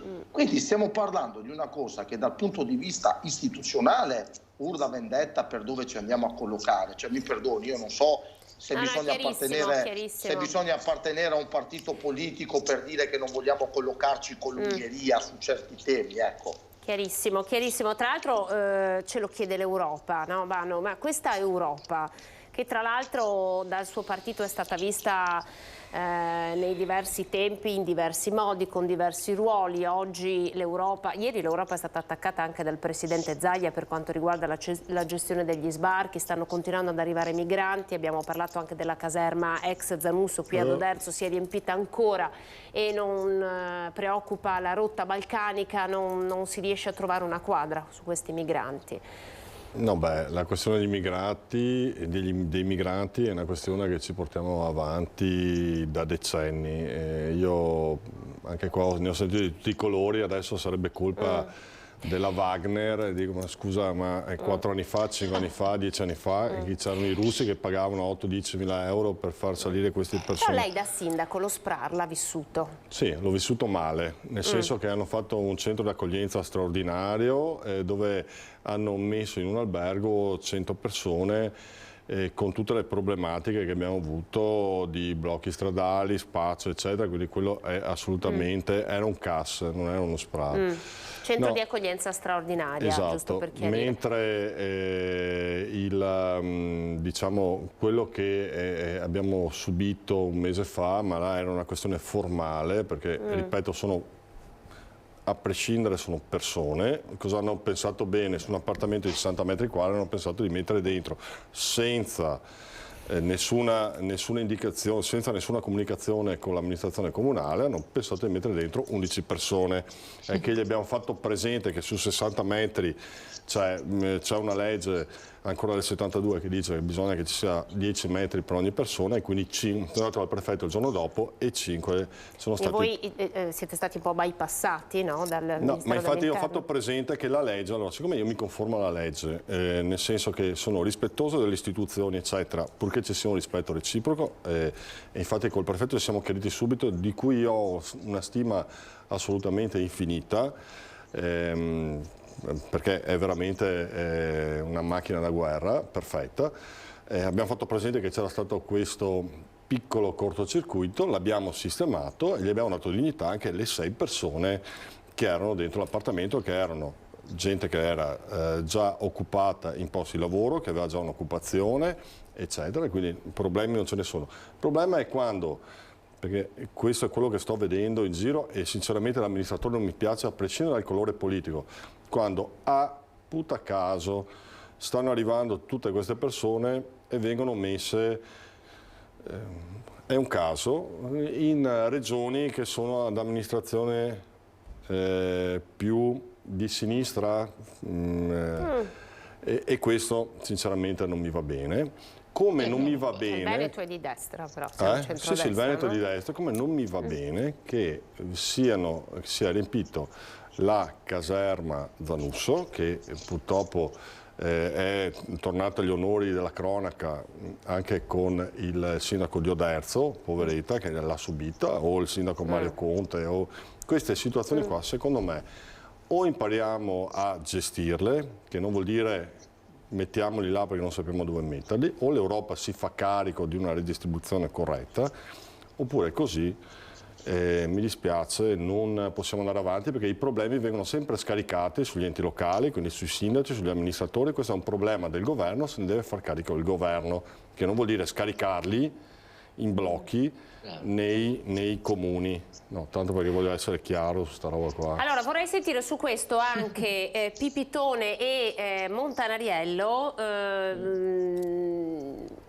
però migranti scaricati sui comuni? Beh, mi pare che Bano sia stato molto chiaro e mi fa piacere che lo dica un sindaco leghista, nel senso che la situazione è talmente complicata e complessa, delicata, che tutti gli slogan stanno a zero quando poi devi assumerti le responsabilità. E oggi il centrodestra sta pagando la irresponsabilità di aver creato situazioni di allarmismo, di esasperazione degli animi dei cittadini, eccetera. Adesso che sta governando, mi chiedo perché non attua tutte quelle norme che aveva previsto: il blocco navale, affondiamo le navi, li blocchiamo la partenza, con noi niente più immigrati. Allora, non voglio fare demagogia perché è troppo semplice fare come fa il centrodestra, ma bisogna essere responsabili. E oggi che bisogna essere responsabili, vediamo che la gestione che sta facendo il centrodestra è molto molto peggio di quello che facevano gli altri presidenti di consiglio prima, almeno fino adesso. A lei piaceva la ricetta Minniti? Gli accordi presi lì sul posto? La ricetta Minniti, che poi ne ha beneficiato il ministro Salvini, visto che sbandiera il fatto che quando c'era lui c'erano pochi immigrati, erano anche altri tempi, e la ricetta Minniti prevedeva innanzitutto cercare di bloccare i migranti in centri da dove partivano, comunque dove c'erano le partenze, Libia, altri paesi, Tunisia, Marocco, eccetera. E poi prevedeva anche tutta una serie di accordi con quei paesi per cercare di migliorare le condizioni, per cercare di fare in modo che la gente rimanesse al proprio paese, dare condizioni di vita. È chiaro che quella ricetta non era perfetta, perché poi in teoria quei centri dovevano essere controllati da delle entità internazionali e non essere in mano a dei gruppi di delinquenti o di banditi o di trafficanti, che poi alla fine erano i loro carnefici. Esattamente. Poi allora questo era come dire, poi si è diventata una parte negativa, però diciamo che almeno c'è stato un tentativo di poter gestire in maniera più pragmatica, se vogliamo, il traffico, perché è evidente che in Italia devono arrivare chi ha veramente bisogno e non chi viene per altri motivi. Quindi è chiaro che chi arriva soprattutto dalla Tunisia, dal Marocco, dall'Algeria, paesi dove, per carità, magari non ci sarà grande lavoro, ci sarà la crisi, eccetera, ma non è lo stesso di chi arriva dall'Afghanistan o da paesi in guerra o dove c'è una fame drammatica. Quindi bisogna ovviamente distinguere le cose. Come è anche vero che l'Italia deve trovare quelle soluzioni per cercare di far accedere al nostro paese chi realmente sfugge dalla fame, dalla guerra, e possibilmente anche trovare gente che viene a lavorare, che abbia delle competenze, da chi invece qua viene a fare altre cose. Altra questione, e chiudo, un'altra cosa che non ci possiamo permettere assolutamente, questo vale per tutti i governi di destra e di sinistra, è che tutte quelle persone straniere che arrivano in Italia e compiono reati, l'indomani che hanno scontato la pena, vanno rinviati al loro paese. Questo mi pare che sia assolutamente una cosa di buon senso e non è come deve essere contro le persone. Però quello che abbiamo visto che stiamo vedendo con i drammi incredibile, e chiudo, ho visto per esempio come erano trattati sia gli immigrati sopravvissuti a Cutro, accoglienza, dove non c'erano brandine, non c'erano coperte, non c'era da mangiare, cose inaudite e francamente non mi sarei aspettato. E lo stesso al centro di Lampedusa, che abbiamo visto nelle TV in questi giorni, dove ci sono 3-4 mila persone, dove c'è una promiscuità assurda, dove le donne e i bambini non possono nemmeno andare in bagno in maniera con un minimo di dignità, voglio dire. Quindi restituiamo loro la dignità. Restituiamo loro. Un paese normale non può gestire delle persone, chiunque siano da qualsiasi paese, vengono in questo modo. Ecco, io questo penso che sia il minimo come Italia, anche perché siamo un paese di grande civiltà e di grande statura politica e morale, se mi posso consentire. Montanariello, lo stesso tema, poi tra l'altro questa mattina Saviano ha fatto delle dichiarazioni molto forti, no? La strage di Cutro o quello che sta accadendo adesso nella gestione dei migranti, frutto, conseguenza diretta delle parole di Salvini e Meloni. Insomma, sono dichiarazioni molto forti. Sì, un secondo che mi inquadro perché mi ero un po' perso qua. Eccomi qua. No, intanto non riesco a capire. No, insomma, va bene, però se si muove fa no, dall'altra parte. Di qua. Sì. Basta. Se no viene il mal di mare ai telespettatori, fermo lì. No, allora intanto mi permetta di mettere a nudo due grandi scivolate di questo governo, perché è giusto che le diciamo. La prima è che la Meloni chiede aiuto all'Europa, però ricordiamoci che l'Europa non è quel soggetto che tu vai, ti lanci le pietre e quando ti serve dopo gli tiri la giacchetta, perché se noi chiediamo aiuto all'Europa su questo tema e ci comportiamo come si sta comportando la Meloni, facciamo la fine del vertice che hanno fatto sull'Ucraina, dove Zelensky è arrivato con il premier inglese e ha trovato già lì quello francese e quello tedesco, e la Meloni è arrivata a fine giornata, gli hanno chiesto se c'era la tavola da sparecchiare probabilmente e vedere se tutte le sedie erano a posto.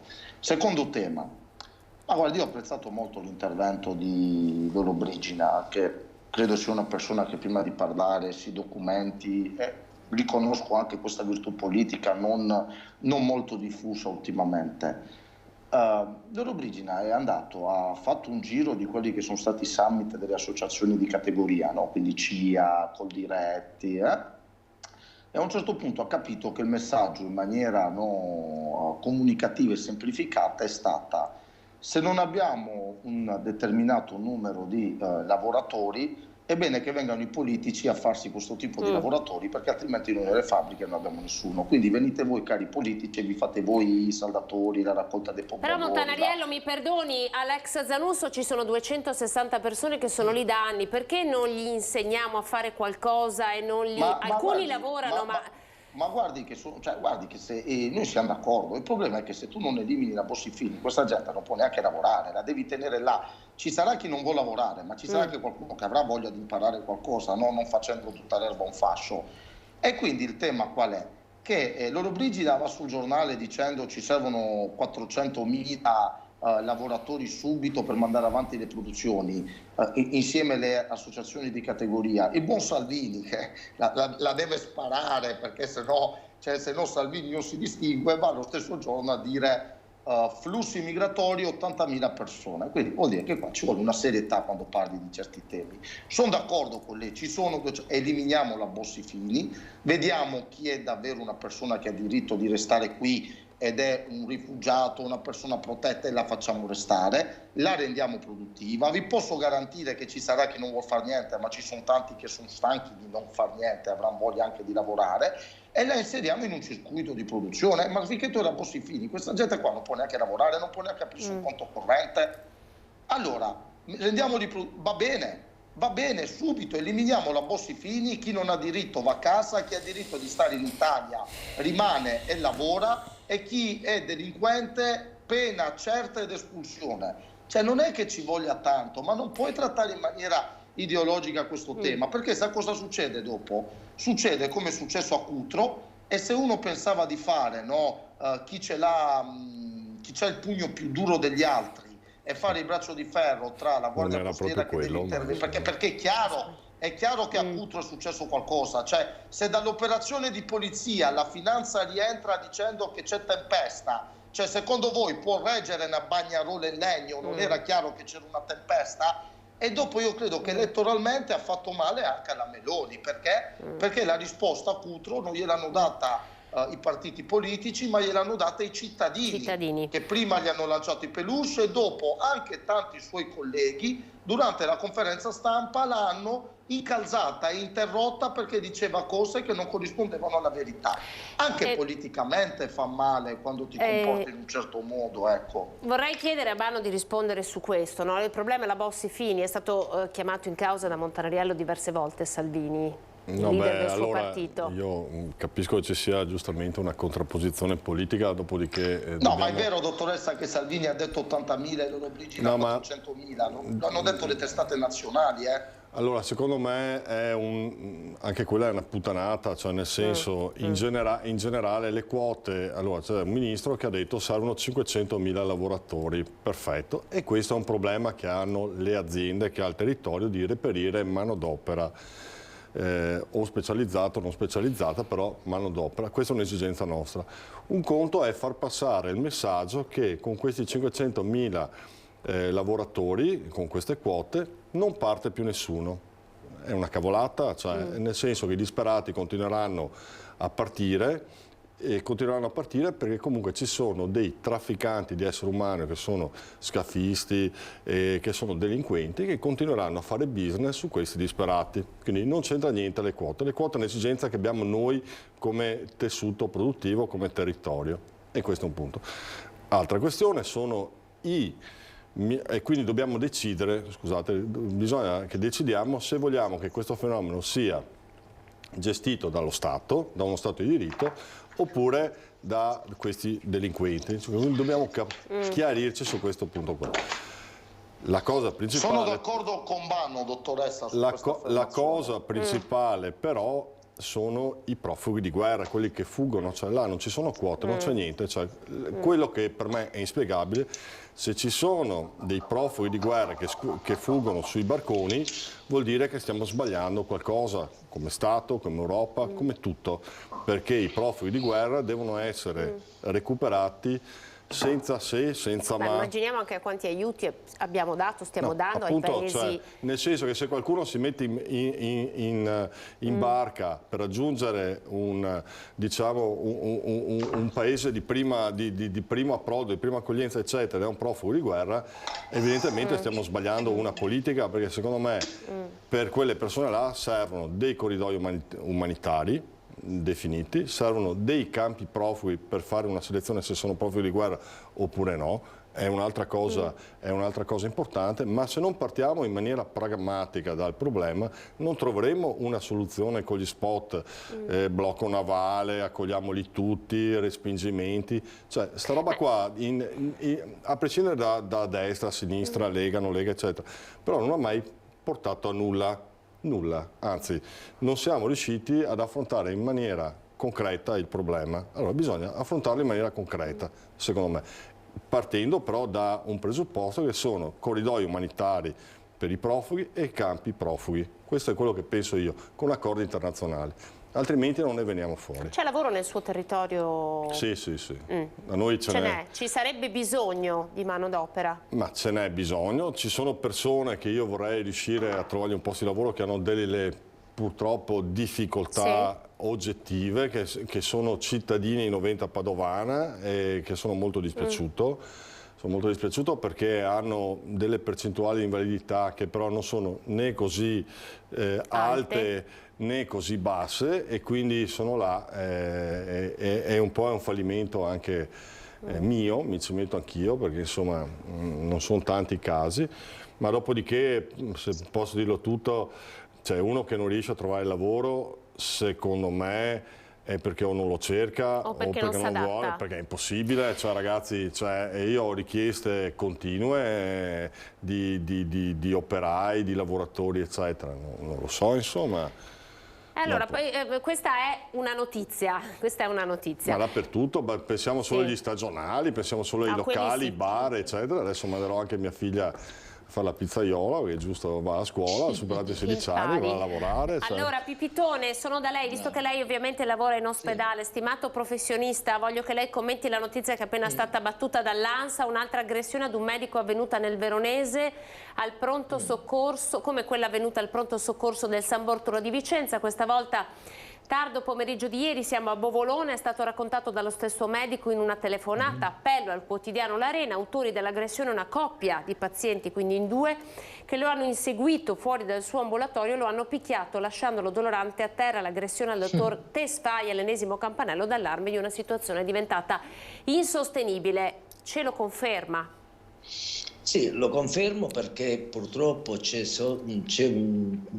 non c'è più quel rispetto del medico che c'era forse qualche anno fa, e gli episodi di gente che pretende delle cose che purtroppo noi non possiamo dare, perché ora bisogna capire se quest'ultimo episodio a cosa è dovuto, se è dovuto al fatto che non potevano avere una visita, sul fatto che non sono contenti della terapia proposta, se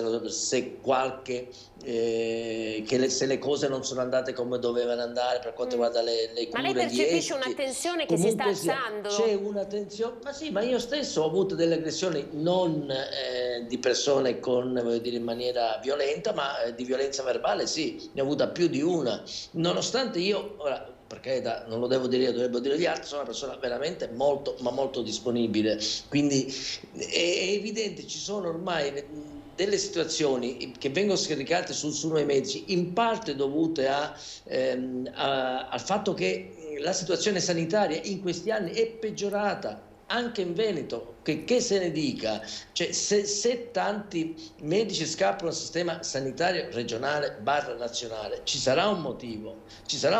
Allora io mi chiedo perché io devo scegliere di andare a lavorare nel privato, andare a lavorare in Trentino, oppure andare a lavorare in un altro stato piuttosto che lavorare in Italia. Io mi chiedo, ma anche la Regione Veneto, i vertici si pongono questa domanda? Perché se mi fanno a me la domanda, io qualche risposta gliela so anche dare.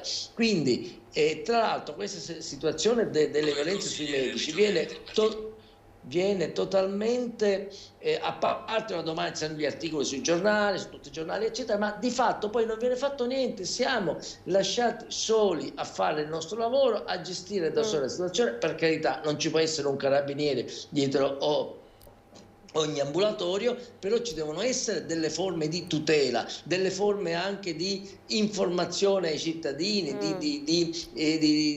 Ci fa un esempio di forma di tutela concreta che a lei piacerebbe vedere? Ad esempio abbiamo visto che qui al Caffoncello di Treviso, in accordo con la prefettura, il posto di polizia tiene aperto fino alle 8 di sera.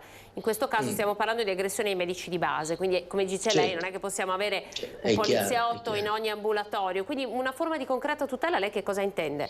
Beh, sicuramente negli ospedali, nei luoghi dove c'è grande persone, una quantità di persone numerose che arrivano, bisogna che ci sia comunque una sicurezza pubblico-privata, che comunque i cittadini possono vedere, possono essere garantiti loro e anche i medici, che ci siano dei numeri di poter chiamare in maniera immediata in caso di problemi. È un'altra cosa, che venga dato ai cittadini che arrivano anche una informazione, una brochure, un foglio in cui si dica che come ci si deve comportare, che se uno non si comporta bene c'è una vigilanza, è un altro fattore deterrente. Sono tante le cose che si possono fare, voglio dire. Poi ovviamente bisogna diversificare sulla base dei territori e dove ci troviamo, però anche qua da noi dove lavoro io, non è che abbiamo questa grande vigilanza, voglio dire. Qualche tempo fa abbiamo avuto un'aggressione molto pesante nel nostro reparto, molto pesante, dove sono successe dove una collega ha avuto degli esiti importanti per un'aggressione che ha avuto, e purtroppo eravamo era sola lei, voglio dire. Certo, non c'è stato del fatto specifico. Allo IOV di Padova 2 mesi fa gli è stato portato un coltello alla gola a una collega, voglio dire. Quindi è evidente che gli episodi si aumentano sempre più, e oltre alle belle dichiarazioni noi di concreto non vediamo nulla, e questa è la vera realtà, purtroppo. Grazie a Tonino Pipitone. Montanariello, una domanda a lei su questo. Secondo lei una certa dialettica politica ha contribuito ad alzare il livello della tensione anche tra i cittadini? Cioè, secondo lei c'è stata un'esagerazione anche nella dialettica? No, assolutamente no, perché credo che sia doveroso parlare di queste cose sotto l'aspetto politico, perché ricordiamoci che il funzionamento della sanità non è frutto della divina provvidenza, se va bene o se va male, è frutto di scelte politiche, di piani sociosanitari votati in aula, di delibere di giunta, di direttori generali nominati dal Presidente della Regione. Quindi è giusto e doveroso che quando qualcosa non va è un tema politico se questa cosa tratta il tema sanitario. Io credo che ciò che sta accadendo oggi, dobbiamo avere il coraggio di dirlo, non viene alimentato dal dibattito politico o dal giornalista che riporta la notizia facendo il suo lavoro, è alimentato dalla cattiva gestione che noi oggi abbiamo di alcune partite sanitarie. Perché mi permettano, ma l'esasperazione di un cittadino, non gliela dico in tre modi. Intanto, se io devo fare una visita e mi dicono che tra un mese ha un valore, se devo fare la visita e mi dicono che forse vado in galleggiamento, mi chiamano fra 6 mesi e la visiterò fra 2 anni, il cittadino si incazza un po' di più, no? A questo sommiamo il fatto che tanti, ormai anche dottori, dicono anche se ti do 10 giorni non sono garantiti, e quindi la gente che ha paura e sta male e non sa cosa gli succederà va al pronto soccorso. Quindi vuol dire aumentare la pressione nei pronto soccorsi. Mettiamoci tutto questo col fatto che per 20 anni abbiamo dormito. Le do i dati del servizio sanitario per le regioni. Calcolando in quota pro capite, il Veneto negli ultimi 7 anni ha una quota pro capita cittadino di 0,17 di investimento borse per i medici di medicina generale. Regioni che hanno 1,2 milioni di abitanti in meno come la Toscana hanno fatto investimenti di 300-400 borse in più in 7 anni. Allora è chiaro che se tu non metti i medici la gente si incazza. Se per fare una risonanza, anche avendo 10 giorni, non stai più 2 anni in lista perché si sono inventati il galleggiamento, tra l'altro cassato dal legislatore, che vuol dire che ti chiamano, ti dicono ti chiameremo e ti tolgono dalla lista. Allora è questo che crea la pressione, dottoressa, perché se lei aspetta 2 anni per una visita e 15 ore al pronto soccorso e il medico di medicina generale le dà l'appuntamento fra un mese perché hanno 2000 assistiti l'uno, capisce che genera questo la pressione sbagliata, guai chi ha quegli atteggiamenti, condanna dura, ma è chiaro che non è il dibattito politico il giornalista che riporta la notizia, è la gestione a monte che ha fatto rallentare quello che dovrebbe essere un sistema che in una regione come il Veneto dovrebbe andare molto più veloce. Vanno la gestione in una regione come il Veneto. Dottoressa, io mi devo scollegare per andare in commissione. Sì, grazie Jonathan Montanariello. Noi comunque... Saluto saluto anche l'amico Bano. Grazie Jonathan, arrivederci. Allora resto veramente come ultima battuta su questo perché poi abbiamo le previsioni del tempo, visto che insomma Montanariello l'ha detto, la regione del Veneto ha sempre difeso la sua sanità, una sanità d'eccellenza. Come commenta le dichiarazioni di Montanariello? Situazione che crea tensioni. Sinceramente io sono contento di vivere in Veneto e della sanità veneta per quello che l'ho conosciuta io, quindi in maniera molto, molto marginale. Quando ho avuto bisogno mi hanno curato, sono stato contento e non posso dire assolutamente nulla. È vero che sento un forte disagio per via delle liste di attesa, cioè quindi sento un forte disagio sulla mancanza di medici di base, però anche questo io ho cercato anche di andare un po' a fondo nella questione, mi rendo conto che è un errore di programmazione dovuta al Ministero, eccetera, eccetera, eccetera, sulla quale il Presidente Luca Zaia ha detto va bene se non ci fosse la specializzazione, apriamo, basta con le facoltà a numero chiuso, eccetera. È vero che sono 20 anni che non si è fatto nulla. Adesso abbiamo un governo nostro, non è che abbiamo alibi, nel senso che basta, cioè, numero chiuso no. Io per esempio ho detto alle mie 2 figlie andate a fare i medici, cioè avete la passione eccetera, benissimo, però fate questo lavoro, dopo deciderete voi se andare all'estero perché vi pagano di più. Chiuso. Sì, basta il numero chiuso, cioè, secondo me è incredibile. Cioè, abbiamo una carenza di medici, dobbiamo prendere dall'India, dobbiamo prendere da Cuba, dobbiamo prendere da tutto il resto del mondo e noi abbiamo il numero chiuso. È sbagliato, cioè è completamente sbagliato, basta. Però adesso siamo noi al governo, non è che possiamo dire abbiamo parlamentari di Padova, che insomma abbiamo l'università più importante. Sta roba quindi qua avanti bisogna tutta. andare avanti perché dopo non abbiamo alibi, perché dopo sennò hanno ragione i cittadini, hanno ragione le minoranze, giustamente fare le loro minoranze. Per tutto il resto, non per giustificare eventuali mancanze, però ragazzi, io avevo mio padre che lavorava in Campania e lo sa benissimo il pittore che mi ha ripreso. Cioè, andate a vedere cosa c'è là, cosa c'è in Calabria. dopo lamentiamoci. Vengono ecco, qui a curarsi, questo è fuori dubbio. Grazie Marcello Bano, Lega, sindaco di Noventa, grazie per essere stato grazie a te. Con noi. Antonino Pipitone, grazie anche a lei di essere stato. Arrivederci, ciao. Arrivederci, buona giornata, buon lavoro ad entrambi. Siamo alla pubblicità, prima però le previsioni del tempo, poi parleremo di diverse cose. Avremo qui con noi in studio gli atleti di Obiettivo 3 di Alex Zanardi. Vi aspetto.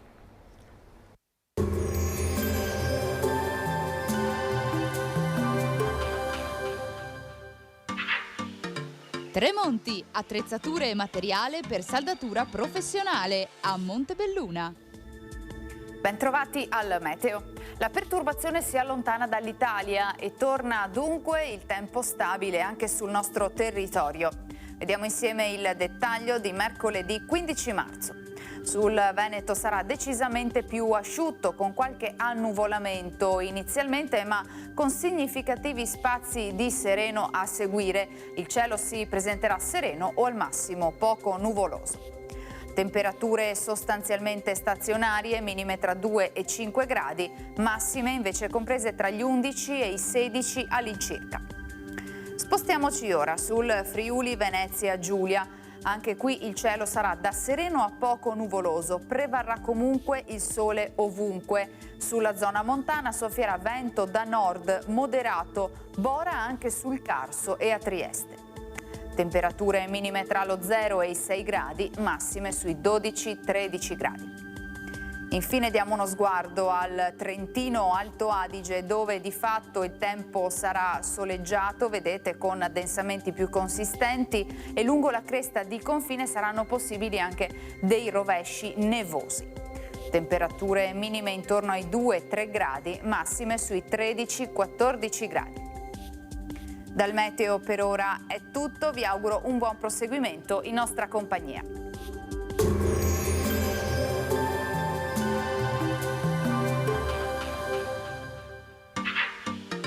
Tremonti, attrezzature e materiale per saldatura professionale a Montebelluna.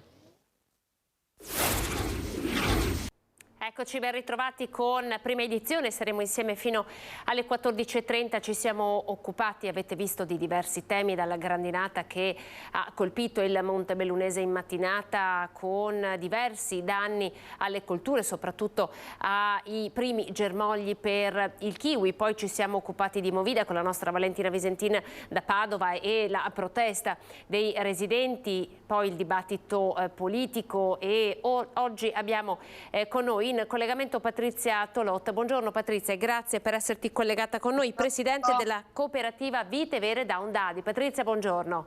Buongiorno a tutti. Allora Patrizia, noi abbiamo titolato questo intervento Disabilità quando l'autonomia rende liberi. E perché l'abbiamo fatto? Chiedo alla regia di far vedere questo, che è in qualche modo è il sito, no, dell'associazione Down Dadi, che noi conosciamo bene. Domani è la giornata internazionale proprio dedicata a questo tema e ti volevamo ospitare per farci raccontare a che punto è il vostro progetto. Voi attraverso il progetto Down Dadi avete regalato occasioni di emancipazione a ragazzi con la sindrome di Down. Come siete partiti e oggi a che punto siete? Certo, grazie del pensiero. Allora, siamo partiti un po' di anni fa pensando che la vita per i nostri figli potesse avere delle possibilità diverse da quelle che il territorio offriva, che erano solo esperienze assistenziali. E quindi insieme a dei forti e validi psicologi ed educatori abbiamo iniziato i primi percorsi di autonomia.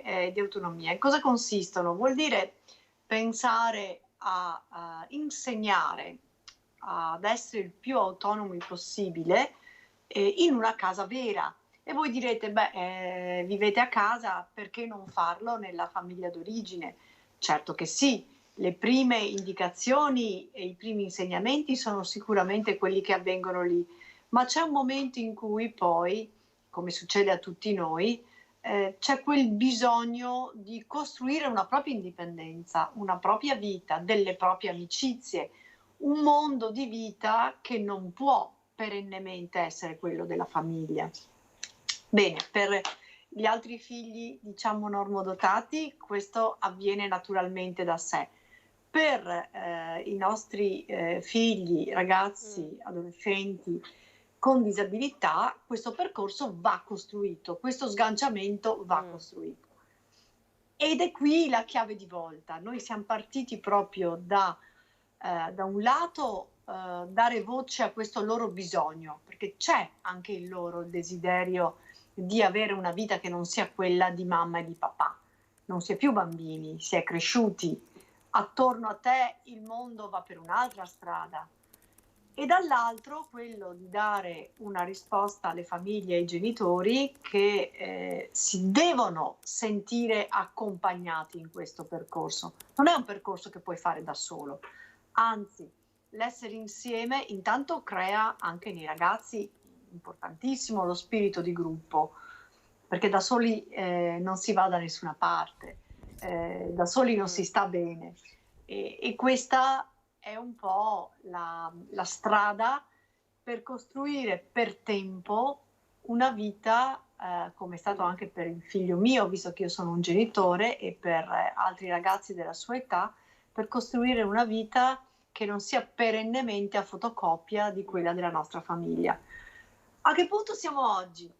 Allora, Senta, Patrizia, la fermo perché in realtà prima di raccontare l'oggi vorrei chiedere alla regia se fanno vedere un breve video che noi abbiamo trovato, pescato sulla vostra pagina e che in qualche modo va a presentare questi ragazzi e fa vedere che cosa stanno facendo. Allora guardiamo insieme il video e poi Patrizia ne parliamo. Chiedo alla regia di far vedere il video.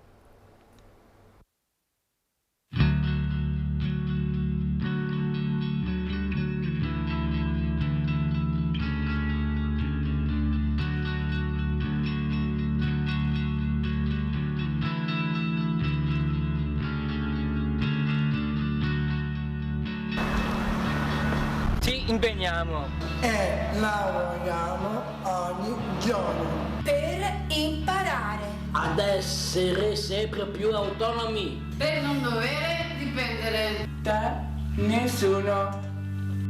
Vogliamo costruirci una nostra vita, riuscire a cavarcela da soli, ciascuno con le proprie possibilità. Non ci serve qualcuno che ci prepari da mangiare, ma qualcuno che ci insegni a cucinare. Non ci serve qualcuno che ci porti in giro, ma qualcuno che ci insegni a spostarsi da soli, a non perdersi per la città.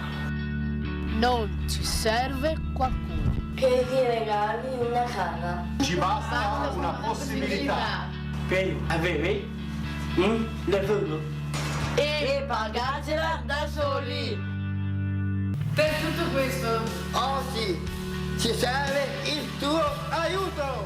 Abbiamo ancora molto da imparare, ma il nostro obiettivo un giorno è non avere più bisogno di te.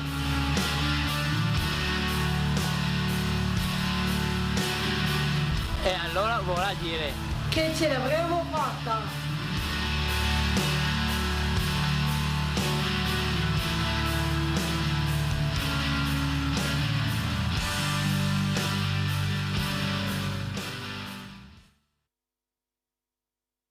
E delle testimonianze che valgono più di molte parole. A che punto siete oggi? Innanzitutto mi avete sorpreso perché questo è un video vecchissimo, comunque va bene, il messaggio è passato, direi.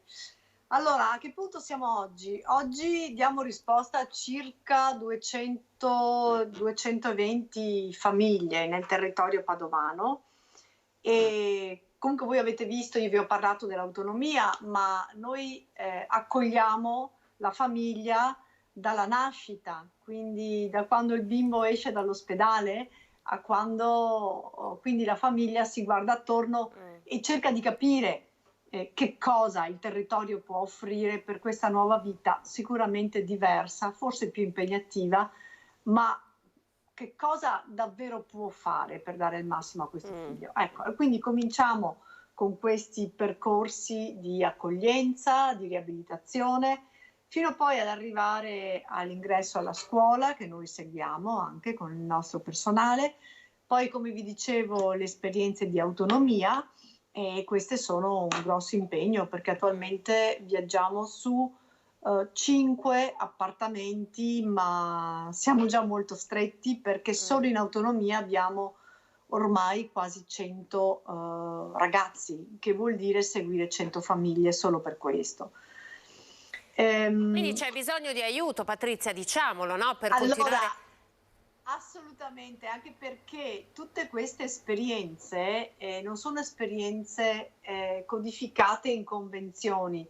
Voi sapete che spesso questi ragazzi frequentano strutture che sono convenzionate con il pubblico. Noi, per fortuna, da un lato, siamo andati avanti, forse anche un po' troppo avanti, e quindi per lo più sono spese che sosteniamo noi famiglie, e alla cooperativa ovviamente, che ha un team ormai di 32 persone, quindi voi capite è un bel gruppone da sostenere, 14 sedi per le varie attività, perché adesso io vi ho parlato dell'autonomia, ma una vita noi la intendiamo armonica e vera quando ha la casa, il lavoro o comunque un'occupazione, e anche copre la sfera del tempo libero, perché non si può dimenticare che una persona non può solo lavorare o preoccuparsi di pulire la casa, deve anche avere quella sfera di divertimento e di socialità che rende anche una qualità di vita sicuramente migliore. Ecco, cosa offre il territorio? Lo chiediamo perché prima abbiamo parlato di sanità anche in un precedente dialogo anche con alcuni esponenti politici. Tu raccontavi, noi ci siamo inseriti anche per sopperire a delle mancanze del territorio. Allora, il territorio ha 2 offerte. Allora, intanto i ragazzi vanno a scuola, e questa è una grande cosa, e noi puntiamo perché tutti finiscono la scuola superiore, quindi arriviamo a 19-20 anni. E a questo punto voi capite arriva il bello, perché finita la scuola sono finiti i primi 20 anni di vita, ma ne hai molti di più davanti da curare, no?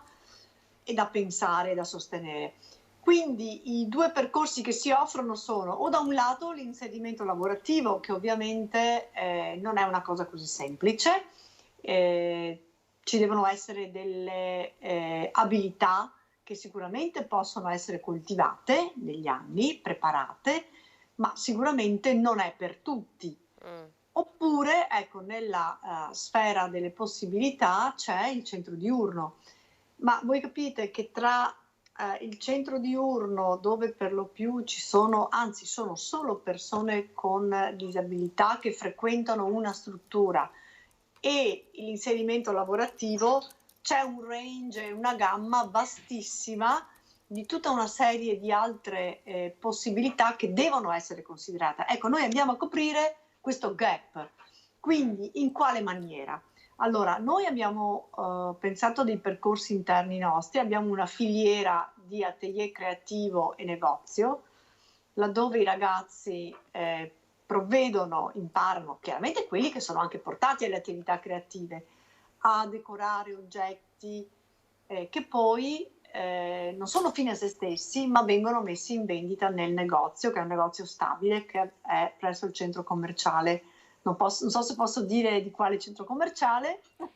Non lo diciamo, ma insomma li abbiamo seguiti anche noi. Ecco, e sono lì. Il bello è che la persona gira, quindi il ragazzo che opera in questo campo ha la soddisfazione di vedere un oggetto che lui confezionerà, ma che è non fine a se stesso, ma legato ad un cliente finale che lo sta aspettando. Quindi capite, questo vuol dire dare un senso al lavoro che fai, non è un hobby, non è un passatempo. Poi, nuovo, abbiamo Daddy Home, qualcuno ne avrà sentito parlare, questa struttura turistica in pieno centro che serve da scuola di formazione per ragazzi che poi si vogliono spendere nel campo della ristorazione o comunque della ricettività turistica. Chiaramente questo va a coprire un altro pezzo di interessi, perché ovviamente non tutti i disabili amano fare le stesse cose, certo. Quindi sono quelli portati per le arti espressive e quelli che invece amano fare i camerieri. Anche questa è un'altra possibilità. Poi di recente abbiamo aperto un'altra grossissima possibilità e lì siamo riusciti anche a fare ben 4, ma a breve saranno 6 inserimenti lavorativi veri. Abbiamo in collaborazione con Aspiag un progetto che prevede la decorazione di oggetti che poi vengono messi in vendita presso i loro punti vendita. Non solo, ma questi ragazzi vanno anche a promuoverli 2 volte la settimana. Quindi anche qua il processo è intero. Qua abbiamo veramente inserimenti lavorativi. Senta Patrizia, ma esiste solo a Padova una realtà di questo tipo? Ma adesso mi fate una domanda difficile. Allora, io vi dico che sull'autonomia abitativa, perché non vi ho detto prima, di 5 appartamenti a breve dovrebbero essere anche 6, ben 2 sono già case definitive. Cosa vuol dire case definitive? Vuol dire che le persone che ci sono dentro hanno già fatto tutto il percorso, sono usciti dalla famiglia di origine, che tuttora esiste, perché una di queste famiglie sono anch'io, quindi sto bene, sono in salute. Non è il dopo noi della serie, siamo tutti morti, adesso cosa facciamo? Ma è davvero un'esperienza di vita indipendente. Certo, questi ragazzi hanno dei momenti in cui tornano a casa, come succede sempre, no? Si vanno a trovare i genitori. Certo. Improvvisamente qualsiasi contatto. Ecco, io ho visto poche realtà con tante persone così, sono sincera, in Italia, perché 100 ragazzi sono 100 famiglie da seguire, sono 5-6 case appartamento, non sono poche. La peculiarità che mi sento di dire nostra probabilmente è quella di cercare di avere 360 gradi il progetto, perché oltre alla casa, alle esperienze occupazionali o lavorative, abbiamo anche il tempo libero, quindi abbiamo esperienze, laboratori di teatro, mi sono persa sul numero delle compagnie di ballo perché... Quindi siete ramificati anche sul territorio, abbiamo sentito parlare di Aspiag, insomma siete sul territorio, quindi diciamo il valore riuscire a tessere legami con il territorio per potersi anche espandere. Assolutamente. Territorio, ma poi anche il bello è tutti i volontari che vengono anche da noi, no? Perché questo vuol dire avere quel movimento di persone che creano una vita inclusiva e una vita vera.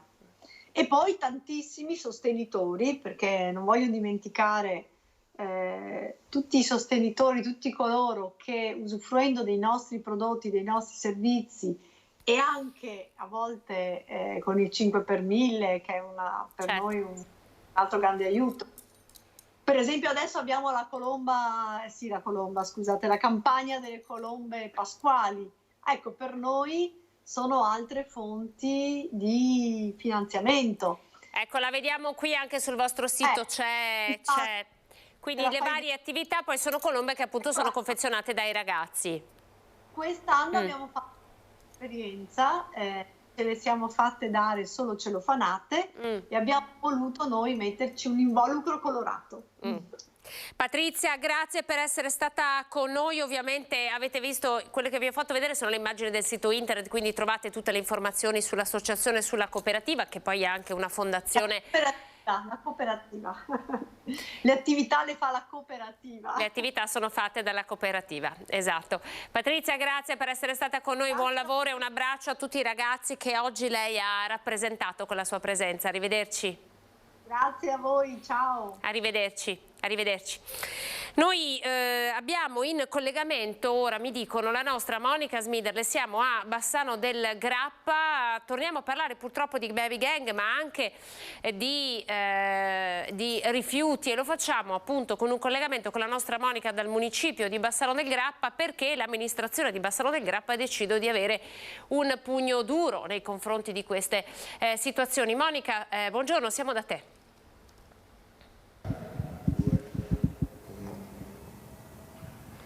Buongiorno a tutti, mi trovo in municipio a Bassano del Grappa, si è appena conclusa la conferenza stampa dell'assessore alla sicurezza Claudio Mazzocco, che ringrazio di essere qui con noi. Sono diversi i temi che vi racconteremo anche nei nostri TG di questa sera, ma assessore, qualche anticipazione. Partiamo dalla situazione che giornalisticamente ribattezziamo delle baby gang a Bassano del Grappa. Venerdì sera c'è stato un episodio sul quale è intervenuta la polizia locale. Che cosa è successo, assessore?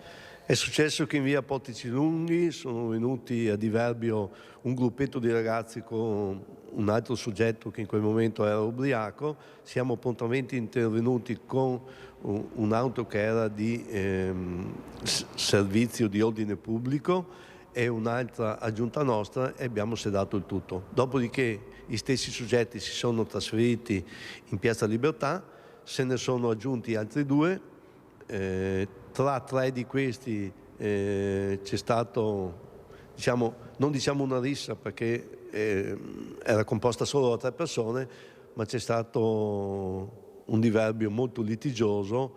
Anche lì abbiamo dovuto intervenire e tra le altre abbiamo identificato tutte le persone che erano sul posto, trovando tra questi alcuni che avevano compiuto altri atti nei giorni precedenti.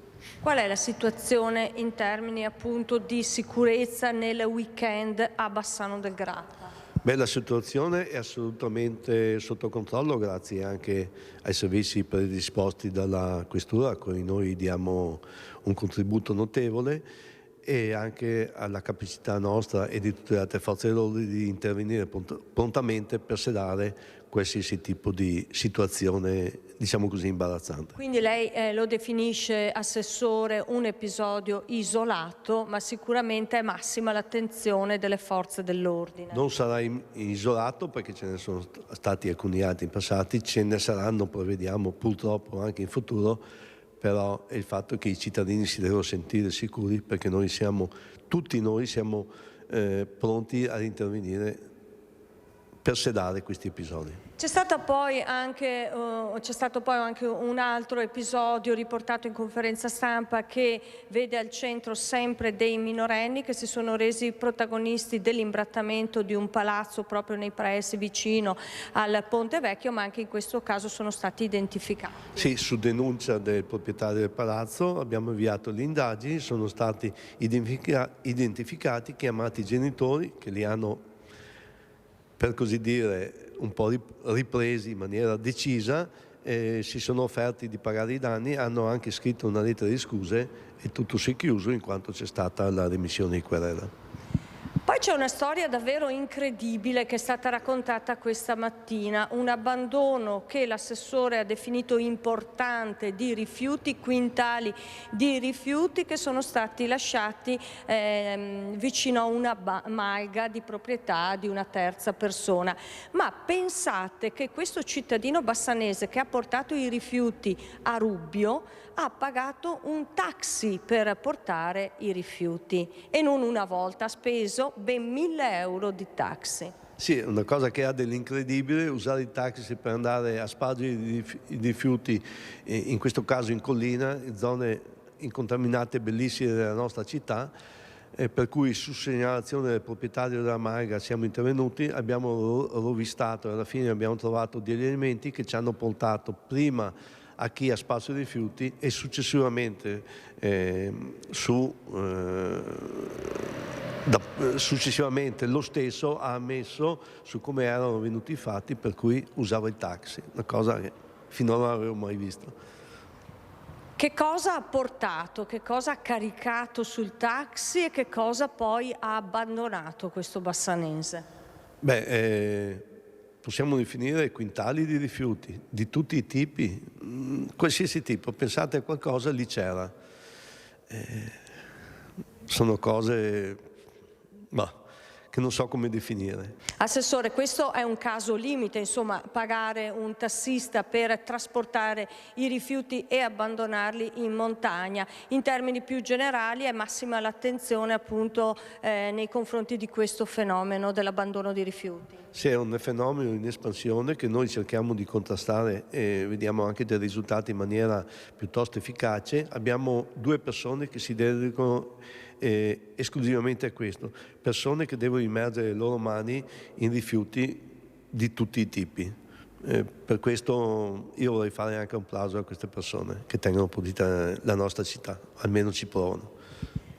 Da Bassano del Grappa è tutto, io ringrazio l'assessore Claudio Mazzocco, assessore alla sicurezza del comune di Bassano, e restituisco la linea allo studio. Grazie alla nostra Monica Smiderle in diretta da Bassano. Avete visto, abbiamo avuto diversi collegamenti sul territorio. Adesso direi che per l'ultima parte abbiamo 2 ospiti in studio che vi presento subito e un altro collegato. Sono i ragazzi di Alex Zanardi, permettetemi questa definizione. Siamo con Gabriele Scalise, atleta paralimpico. Buongiorno Gabriele. Buongiorno grazie a te, buongiorno ai telespettatori. Per essere con noi. Pieralberto Buccoliero, atleta paralimpico ma anche coach. Buongiorno Pieralberto. Buongiorno, grazie. Pieralberto reduce anche da Tokyo, ma adesso ci faremo raccontare tutto. In collegamento Veronica Frosi. Buongiorno Veronica. Buongiorno a tutti. Buongiorno. Ciao Veronica, buongiorno. Allora, intanto partiamo da te Pieralberto. I ragazzi di Alex Zanardi, spieghiamo ai nostri telespettatori sostanzialmente che cosa vuol dire. Beh, praticamente noi facciamo parte di un progetto di promozione sportiva che si chiama Obiettivo 3, che è nato nel 2017 appunto da un'idea di Alex. Lui ha sempre creduto che determinati sport paralimpici sono un po' difficili da intraprendere proprio perché ci sono dei costi e magari a volte anche delle conoscenze particolari. E il suo intento era proprio quello di aiutare i ragazzi nell'approcciare delle nuove discipline fornendo degli ausili in comodato d'uso, ma anche condividere tutta la sua esperienza e diciamo del suo entourage, di tutta la gente che lo circonda, per poter diciamo, imparare più velocemente e non commettere magari tanti errori che nella carriera di ogni atleta si commettono. Senti, tu sei un ex allievo ufficiale della Marina, poi arriva l'incidente. Che succede lì esattamente? E da lì come arriva il passaggio alla carriera sportiva, alla voglia di superare i limiti e l'incontro con Alex? Beh, in questo io appunto sono stato fortunato perché quando ho avuto l'incidente in Accademia Navale sono stato ricoverato a Firenze presso un'unità spinale dove lo sport veniva utilizzato proprio come strumento riabilitativo.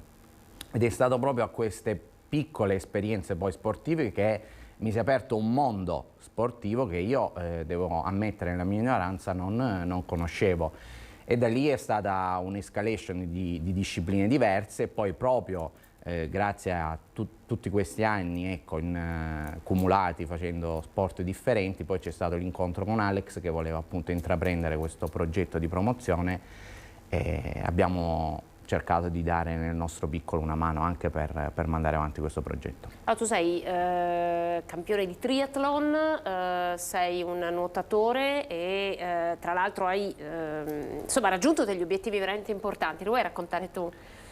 Ma sì, diciamo che... Perché sei stato il primo a qualificarti per il campionato di Ironman delle Hawaii, il primo in assoluto, e poi sei reduce da Tokyo. Sì, quella delle Hawaii sicuramente è stata l'ultima sfida un po' abbastanza estrema per me, che comunque ho iniziato la mia carriera sportiva comunque in gare molto, molto brevi, e fare un Ironman in più di 10 ore è stata davvero per me è una sfida molto, molto grossa, però come ogni triatleta il sogno di poter gareggiare a Kona, laddove proprio il triathlon è talmente storico e così quasi è nata questa disciplina dell'Ironman, è il sogno di ogni triatleta, e quindi riuscire a coronarlo è stato un grande traguardo. Il passaggio quando sei diventato coach, che poi insomma raccontiamo che sei stato colui che insomma ha intercettato Gabriele, l'hai portato con te. Poi spieghiamo anche perché, come avviene questa selezione, Gabriele. Beh sì, diciamo appunto proprio grazie a Obiettivo 3 io ho avuto l'opportunità di trasmettere la mia esperienza negli sport in cui avevo, diciamo, militato, e poi nel tempo Obiettivo 3 è nato nel 2017, ma il paratriathlon è nato successivamente, quindi la sezione del paratriathlon è nata successivamente, e proprio nel 2020 abbiamo anche creato una piccola sezione di paratriathlon, e lì ecco, ho avuto anche magari una grossa soddisfazione nel poter trasmettere quello che avevo accumulato anche nel triathlon a persone nuove. Tanto qui stiamo vedendo delle immagini, ne abbiamo preparate diverse, speriamo di riuscire a mandarle tutte. Gabriele, anche tu un'esperienza particolare, è arrivato un momento nella vita in cui hai detto posso superare i miei limiti, ma addirittura posso entrare nel mondo agonistico, che è un'altra cosa. Sì, diciamo che ecco, per me lo sport era stato un inizio per quanto riguarda la mia disabilità, perché a seguito degli interventi, logicamente per rientrare e ritornare a camminare, appunto perché poi gli interventi sono stati quelli che hanno dovuto, sono stati fatti per affrontare quella che è la mia disabilità, che è una disabilità dalla nascita, quindi ha bisogno di determinate situazioni di essere sistemati nel corso del tempo, e usavo lo sport, ho sempre usato lo sport, e prima come fisioterapia, poi come modo per ritornare e ripartire sempre da zero e ritornare a camminare. E, diciamo, lo switch tra quella che è stata la necessità, quella che era una necessità fisioterapica, a quella che era una voglia di sport, una voglia di mettersi in gioco, è nata con le Paralimpiadi, vedendo gli atleti dalla televisione. Io mi sono reso conto e ho detto, posso provare ad esserci, o perché non posso provare ad esserci? Allora lì mi sono messo in contatto magari con le società del territorio per cominciare a fare lo sport che mi veniva più naturale, che poteva essere all'inizio il nuoto, perché usato come fisioterapia, certo, il nuoto era quello più completo.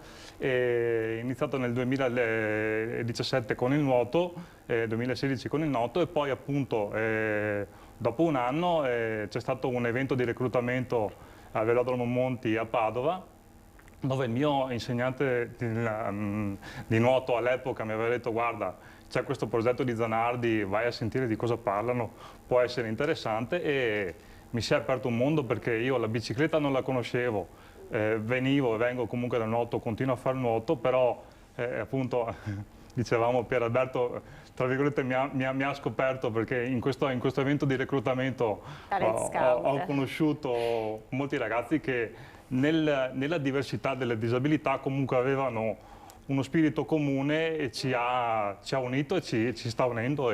Tra l'altro sei una di quelle persone che ha potuto ricevere questa famosa bicicletta in comodato d'uso, no? Perché prima si diceva che la forza anche di Obiettivo 3, oltre a quella di spronare e di far convivere insieme tanti atleti che vivono in parti dell'Italia diverse, ma di farli convivere insieme, perché lo sport è anche comunione, è anche condivisione di obiettivi, è stato il fatto di poter avere un mezzo su cui allenarti che economicamente è inarrivabile, no? Esatto. Ci arrivano solo in pochi, e quindi Alex ha messo a disposizione questi mezzi alle persone comuni, e grazie a questi mezzi tu hai potuto arrivare dove sei arrivato. Assolutamente sì, ed è proprio questo lo spirito, il dare un'opportunità, perché appunto magari ci sono tante persone che nella loro volontà o facevano già sport, ci sono trovati ad affrontare appunto una difficoltà, un infortunio, un incidente invalidante, e pensano di non poter più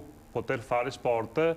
Invece appunto sono tutte opportunità che grazie all'Obiettivo 3 e anche con la collaborazione con le varie federazioni e con gli enti appunto che ci supportano in quella che può essere la promozione di questo progetto, certo, sono fondamentali, perché poi appunto sono quelli che servono per reclutare atleti, ma soprattutto speranze e persone che hanno bisogno di fare una svolta. Sono una novantina, un'ottantina ragazzi di Obiettivo 3. Abbiamo superato i 130. Ci picchia, no, sì. sono rimasta indietro con i numeri. Veronica, una delle ragazze di Obiettivo 3, tu sei una paraciclista, buongiorno Veronica, il tuo sogno è arrivare alle Paralimpiadi, quanto ti manca, quanto ti alleni? Buongiorno a tutti. Buongiorno. Devo dire che ho iniziato a fare sport fin da quando ero piccola, quindi ho fatto nuoto, basket, equitazione e poi la svolta, land bike.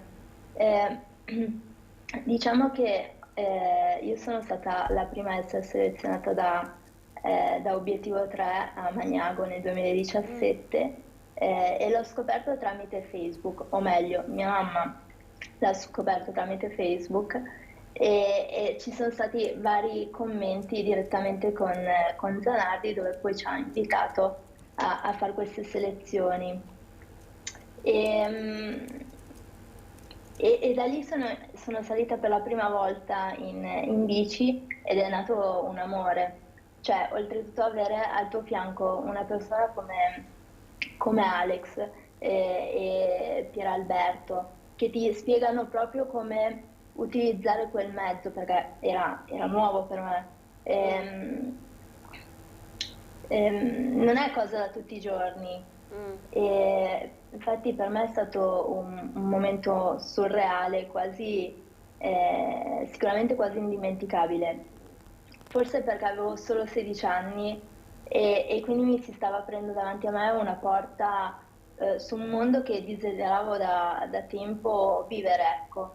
E quella volta lì è stato la prima volta nei miei 16 anni dove mi sono sentita a mio agio con la disabilità e pronta proprio per far partire questa nuova avventura.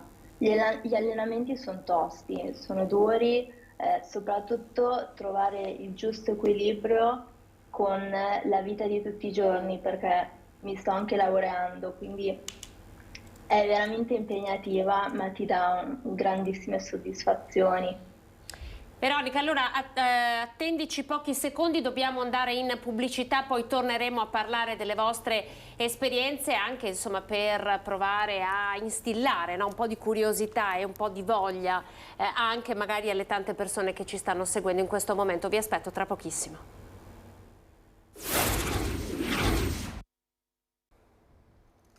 Eccoci sempre in diretta con i ragazzi di Obiettivo 3, i ragazzi di Alex Zanardi. Siamo con Gabriele Scalise, Veronica Frosi e Pieralberto Buccoliero, che oltre ad essere atleta è anche coach. Vogliamo ricordare che Obiettivo 3 era partito con il ciclismo per poi evolvere e quindi riuscire anche ad entrare nel mondo del triathlon, del tennis, del tiro con l'arco e poi lo sci. Potrebbe arrivare anche lo sci, è corretto? Sì, lo sci è proprio l'ultimo nato, proprio perché ci saranno le Paralimpiadi in casa a Milano Cortina nel 2026 e sono state avviate anche le discipline invernali, quindi lo sci alpino e lo sci nordico. Intanto voglio far vedere, vi facciamo vedere, questo sei tu Pieralberto, sono delle immagini che ti ritraggono, e eccolo qua, il traguardo dell'Ironman World Championship di Kona, siamo alle Hawaii. Che cosa significa, cioè, per te, che cosa provi quando nuoti, che cosa provi quando ti dai un obiettivo nuovo da raggiungere? Beh, sicuramente questi obiettivi sono quelli che ti continuano a stimolare, a faticare tutti i giorni, perché è ovvio che tanti allenamenti, le tante ore di allenamento, sicuramente quando diventa quasi una professione non sono semplici, però poi quando sei in gara, quando riesci a tagliare determinati traguardi, tutto diventa più semplice. C'è tantissimo lavoro durante l'anno per pochissime gare, però è quello che sono quelle emozioni forti che poi provi in gara, quella sfida continua con te stesso che cerca di portarti sempre oltre il limite, che fa sì che ogni giorno tu riesca a lavorare nel modo migliore possibile per cercare di performare anche nel modo migliore possibile. C'è qualcosa, Gabriele, che deve scattare poi dentro qualcuno che deve avere a che fare quotidianamente con la propria disabilità? Tu parlavi dalla nascita, tu lotti per superare barriere che ci sono quotidianamente nella vita. Che cosa scatta poi quando si decide di andare oltre? Scatta la sfida con se stessi e la volontà di appunto mettersi in gioco, come diceva giustamente Pier Alberto prima, perché per chi magari, come nel mio caso, nasce con la disabilità, è chiaro che la sfida nasce tutti i giorni quando ti svegli la mattina, ti devi alzare e banalmente devi anche solo andare a lavorare, quindi poi è una sfida che tu fai continuamente tutti i giorni con te stesso, però nello sport io ho trovato quel sistema di poter andare anche oltre e trovare anche non solo le forze ma anche lo stimolo per un miglioramento prima di tutto fisico mio personale, ma anche un miglioramento emotivo e morale, perché diciamo per me che magari inizialmente vivevo la disabilità in maniera un po' introversa, un po' personale, potermi confrontare con gente con appunto disabilità diversa dalla mia, ma la stessa voglia, la stessa finalità, è un modo anche di condividere lo sforzo, e quando lo sforzo è condiviso si fa meno fatica e ci si diverte anche di più. E ci si diverte anche. E Veronica, c'è qualche altra disciplina allora che ti piacerebbe imparare, perché poi è bello anche appunto immaginare di iniziare con uno sport e di provare a testare se stessi su terreni diversi? Beh, sicuramente mi piace molto anche l'arco, l'ho provato nei diversi campus che facciamo con Obiettivo 3 e mi piace soprattutto stare a contatto con la natura, cosa che si fa anche con la bici, però è una nuova avventura che mi piacerebbe praticare, ma anche lo sci allo stesso tempo, perché dà quel senso di libertà e velocità che è fenomenale. Ascolta, hai nominato i campus, vogliamo un po' ricordare che cosa sono i campus? Abbiamo visto alcune immagini del campus del Lignano di Sabbiadoro, sono un'altra delle attività che poi insomma vengono organizzate con Obiettivo 3. Sì, sono praticamente questi incontri dove si dà la possibilità sia a dei nuovi atleti che ai veterani, come ci chiamano, di praticare sia il tuo sport che anche altri, ma è anche un modo di incontrarci e fare ancora più squadra di quello che siamo già, che ormai siamo diventati una grande famiglia e quindi ci dà la possibilità di migliorarci sempre di più. Ecco, è bello quello che ha detto Veronica, una grande famiglia, è questo Obiettivo 3? Sì, sicuramente oramai è diventata una grandissima famiglia, abbiamo tantissima visibilità e cerchiamo di fare del nostro meglio proprio per rappresentare la maggior parte degli atleti disabili in Italia. Anche il fatto che Alex stia continuando a lottare, insomma abbiamo diverse volte raccontato quello che è accaduto, lui sta continuando a lottare, però da Alex, dal progetto nato da Alex, poi si è creata una rete che sta continuando a mantenerlo, no? Assolutamente, cioè lui ha acceso la scintilla e ci ha passato questo testimone che noi portiamo avanti con orgoglio e con fiducia, perché è il messaggio che ci accomuna un po' tutti, e appunto Obiettivo 3 è un mezzo, poi dietro ci sono appunto le società che tesserano gli atleti, che danno la possibilità di gareggiare, quindi un ringraziamento va anche a chi ci supporta a livello proprio di gestione di quelle che possono essere le nostre necessità, quindi le società che ci danno la possibilità di gareggiare e le collaborazioni con le varie associazioni e federazioni che appunto ci conoscono sempre di più, fortunatamente, grazie anche alla possibilità che abbiamo di portare la nostra esperienza, perché è quello che facciamo, noi non diamo soluzioni a tutti i problemi. Voi fondamentalmente siete. Perché le difficoltà sono tante e vanno rispettate, ognuno ha il suo modo di affrontarle, però è un modo di vivere la vita, è un modo di affrontare le difficoltà e di andare avanti con il sorriso e di accogliere più gente possibile. Grazie a Gabriele Scalise, grazie a Pier Alberto Buccoliero, grazie a Veronica Frosi, insomma grazie anche ad Obiettivo 3, arrivederci e grazie per essere stati con noi qui a portare questa vostra esperienza così bella, così forte per tutti. Io ringrazio anche chi ci ha seguito alla regia, Francesca Pezzo, Andrea Basso, per questa puntata di Prima Edizione, e voi telespettatori che siete stati in nostra compagnia. Prima Edizione finisce qui, arrivederci.